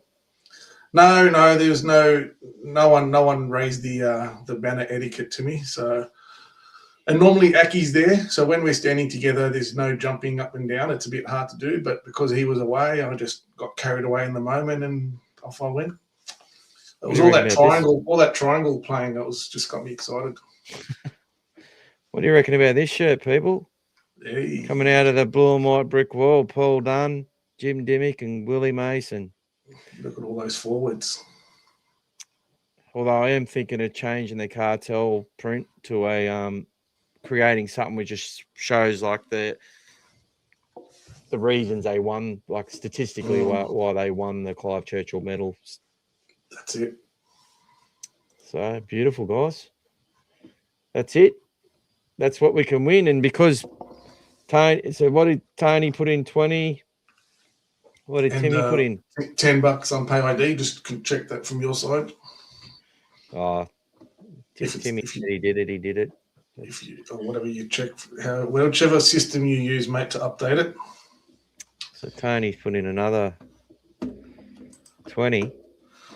And Timmy's Andy, Friday's game for us is do or die, especially because we're actually playing a team that we need to beat to bring down to our level, so to match up with them. So that's why it's an important game.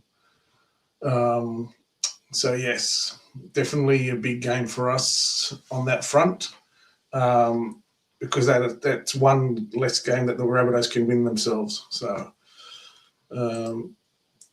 Knox Corver say the stuff looks awesome. NRL socks for the Bulldogs. Do you have socks?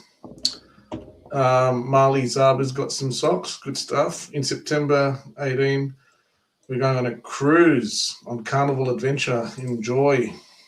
Well, I might actually do boxer shorts and undies, but they'll be made on Temu, so you can do it yourselves. Yep. But I get them done all the time, and they're awesome. Cost me stuff all. Marley's saying that you look beautiful. All the stuff looks beautiful. Thank you. And up I look on the beautiful wall. as well. Up on the wall. Oh, with your photos, I guess. Yeah. Up on the wall. I just received the glow-in-the-dark hat and long-sleeve training shirt from the team store. Awesome. Oh, And make beautiful. sure, guys, you are supporting the team store. That should be your first avenue for stuff that you need as well. Mhm. And then if you want stuff that's personalized that you can't get there, then obviously these are the avenues that you can take. Gas, do you remember when we both were jumping up and down when we won? Yes, mate, against Penrith. That was exciting as well, Zed. Yes. Yeah, I was hop trotting there as well, mate. You couldn't catch me that day. Score prediction from Michael. Score prediction, mate. Bulldogs 28, South Sydney 2. 28-2, guys, because Wayne And they get 2 disallowed tries. 2 disallowed tries for the Rabbits. Knox Corvus did some pay ID on Sunday. Does that? Yes, it does put you in, mate. I think You're in, mate. You're in the draw. You've actually got 5 tickets in the draw, and that's Philip, isn't it? There you go. So I've got to put the tickets in. We've got 63 tickets in the draw. Do you have NRL socks in there? Do you have like footy Bulldog socks, or is that not an option on your page? I'm not sure yet, but I will have a look at what I can do. So if people are into that. TBC, Marley, we'll come back to you on that one. Marley, send any ideas to dogfathermedia@hotmail.com. It's coming up there. There you go, Any guys. ideas? I want to get this wheel spin happening. Yeah, I agree, Mike. 2 points too many, mate. I don't want to see the donut. 24-10. Here's your prediction. There's the email. If you guys got a suggestion on what you want for that stuff, guys, send it through. Of course, the doggies. Yeah, they're not the Bulldogs. Praying Michaela gets well soon. Michael. Oh, thank you. Thank you. She hasn't been well. She's up vomiting last night. 32-16 by Philip Knox Corvus. Thank you, mate. Ziad 20-12 doggies and Sayed 34-0. I like that one. Sayed, that's a good one. That's it, guys. That one is called the No Mercy scoreline, guys. The No Mercy scoreline. They've only had 2 single figure scores against them this year, Rabbitohs. They've conceded heavily in pretty much most games, even their wins. They've even had a game where they lost 42-38. So that was against the Newcastle. So yeah, they do go through a lot of points, but also concede a lot of points.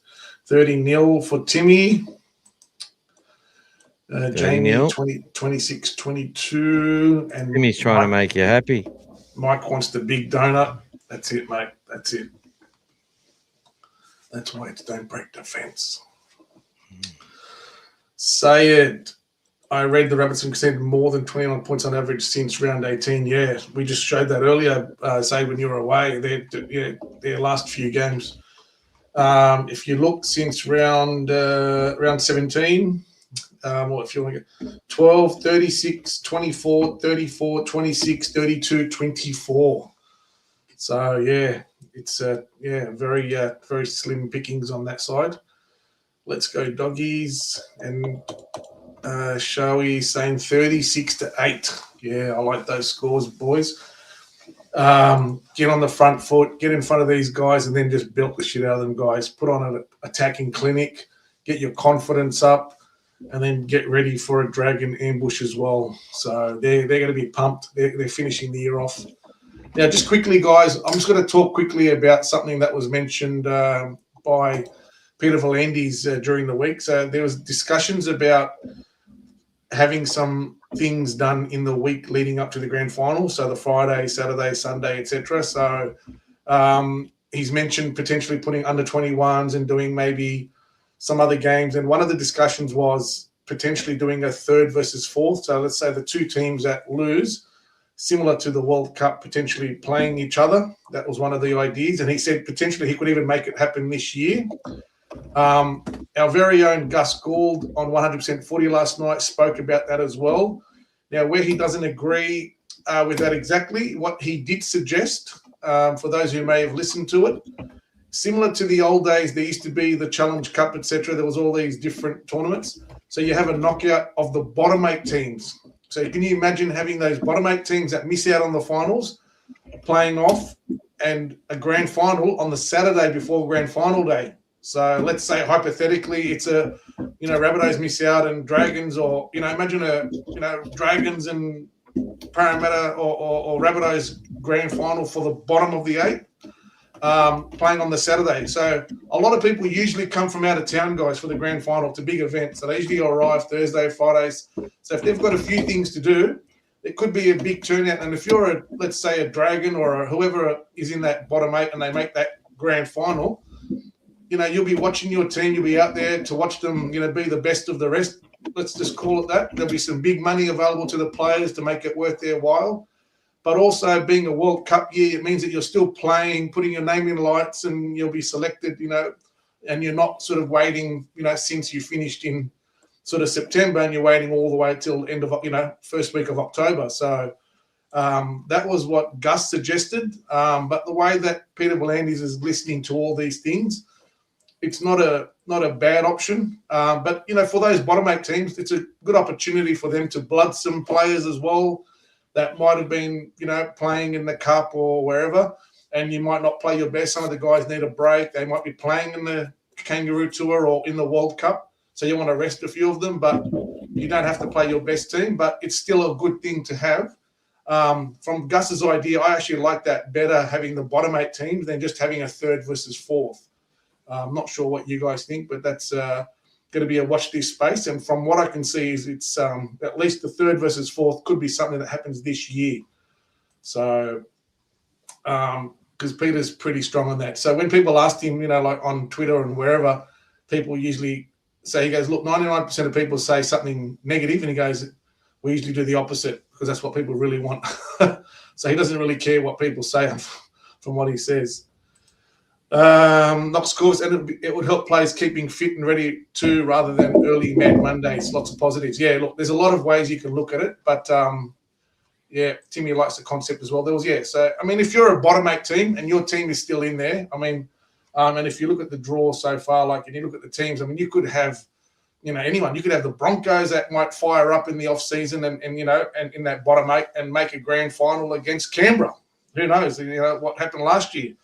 So it could be anything. So just another idea, but something interesting. So, yeah, there's a big draw there. So we're going to do this one first and then do the tickets after? Yep, we'll do the tickets after. Okay. And guys, so everyone who's a cartel member also got an additional ticket, whether they had it or not. So 13 extra tickets for Dogfather and cartel members. Let's get the drum rolling, my friend. Yes, we can do that. You're normally all over that. I'm ready for you, mate. Needs a couple of goes by the time you start spinning. Let's go.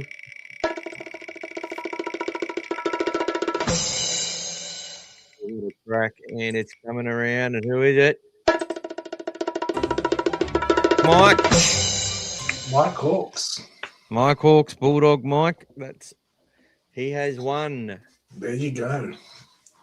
From Congratulations. Congratulations. Well done, guys. Well done to you, mate. So I'll send you the link to the store. You tell me what you want, and I will make it happen and get it out to you, mate. Which is brilliant. Well done. Any mate. Late entries for the 2 tickets to the game this week, guys? Even if you're coming and you want to take someone along or gift those tickets to someone, by all means. But 2 tickets, guys, to the game. I'll send those over to you. You'll have them straight away. If anyone's keen, just there, number 1 or number 3 will get you into the draw. 2 if you can't make it, just so we know not to put you in. Have you got your own sort of spinner thing there, mate? No, mate. Sorry, it doesn't let me do it. It's all on you, mate. But I can tell So you, I need to put their names in, do I? yes, you're the All spinning man. I'm the You're spinning the man. So we'll delete all those. All righty then. So who are we putting in the draw? let's have a look. So we've got. So we're going to put Gratitude from the top. Yep. Was keen to go. Okay, we're just getting up there now. Okay. So we've got Timmy was in there as well. Timmy was in there as 3. David Miller was in there as well. Beautiful. Now Isaac Bashir put 1 and then he put 2 1,000 times. So I'm guessing He's not going. doesn't want to do it. Okay. So no. So then the next one down.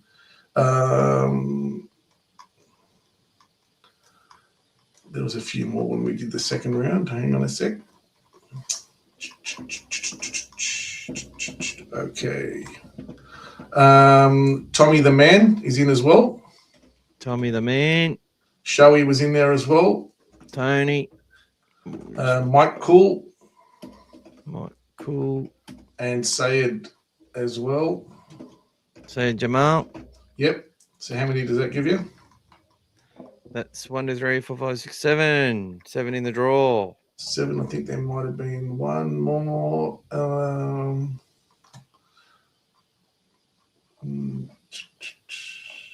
Mike Cool, we already got tickets. Yeah, but you can still gift them to someone, mate, if you win them. Otherwise, we can do a redraw. I think there's one more. Let me just end it, and then will tell me it should be 8. Okay, so there were the results. Okay. Everyone's going to bed.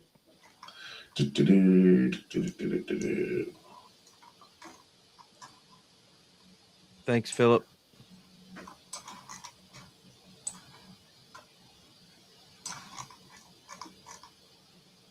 Yeah, that's it. Because the guy said yes and then said no. That's it. So we're good to go. All right, mate. Okay, let's go. Here we go. We still showing it, or? Yep, there it is. Yep. I'll just. Here we go. Here we go. Sayed. I think he's won before. Yeah, he won the first time. He had the first one. Yeah, there you go, like mate. when people win again. There you go, mate. So I will send those to you, mate, same as last time. And you will have those, and you can bring along your friends and bring them to the kennel as well, mate. I'm sure you know how to sort that out. Wonderful, guys. Thank you so much for your support. Big thank you to Big Tony as well. Mm-hmm. And look, if if anyone wants to give anything away, or if they're already going, feel free to send them off to Tony, because the amount of money he put in tonight to get us a draw was phenomenal. I feel like just sending him a shirt just for doing it. And big thank you to you, James, for buying those as well. Delivery fee's pretty big on those banners and that, guys. Just I didn't realise how much. I sort of don't look at that. Just So Sayed's giving that to his brother and cousin. Awesome, mate. Well beautiful. done. That's great, mate, that your brother and cousin get to go. That probably weren't going to go. Now they will get to go. There you go. Or they get to invest. As long as they're supporting the blue and whites, mate, they're happy to come along. Well, if they were going to buy a ticket, now they can go and buy some merch or something. That's it. Spend up at the game and pay $15 for a pie or a hot dog or whatever. Go and ask Winston where to get where to get the hot dog from. and whether their jersey looks good enough, you know. Hot That sort of dog stuff. Winston. Hot dog Winston. That's it. I'll give it 5 Matt Burton bombs. Did you see they've put him into the 2026 rugby league game, Winston? No, mate, I don't. I'll leave that for the kids, mate. Well done, buddy. Good on you, mate. I'd be if I was his age and acted like a kid like he does, I would have been pretty happy. A lot of boy hours or teenage boys hours or whatever you want to call it, going to those games. Yeah, but to be honest though, people who play these games, you can see they look at league like it's a big fantasy thing too. Like they're like, oh, you just take that player and put in that player, and he's worth 90, 74, and this player's only a 55 or whatever. I don't know. They think it's a computer game. Let's get the guitars out, guys. Here we go. Only 30 of you here to watch the song. What's going on? That's it, guys. Thank you so much, everyone, for your support. It's wonderful. We'll have another $200 going up. However long it takes to get there is however long it takes. Let's get back in the positive side on Friday, guys, and then have a celebration until next week. That's how we're going to be, guys. Might just do $100 one. Oh, just to give back a bit more. But I'll get. See you, say. Dave just said, told you could sell me shit with Hasm on it. Doesn't matter. He'll pay for it. Oh well. Well, he was telling me all the stuff he did. I said, mate, I haven't heard you say Hasm yet, mate. Make sure you get one done for Hasm. So he did. There you go, mate. I'll be back, mate. Thank you so much. And let's go, guys. We'll play your comments as you write them on the way out. Let's go. Talk to you very, very soon after an important win by the Bulldogs. Bring it on. Here we go. Let's go. Let's go.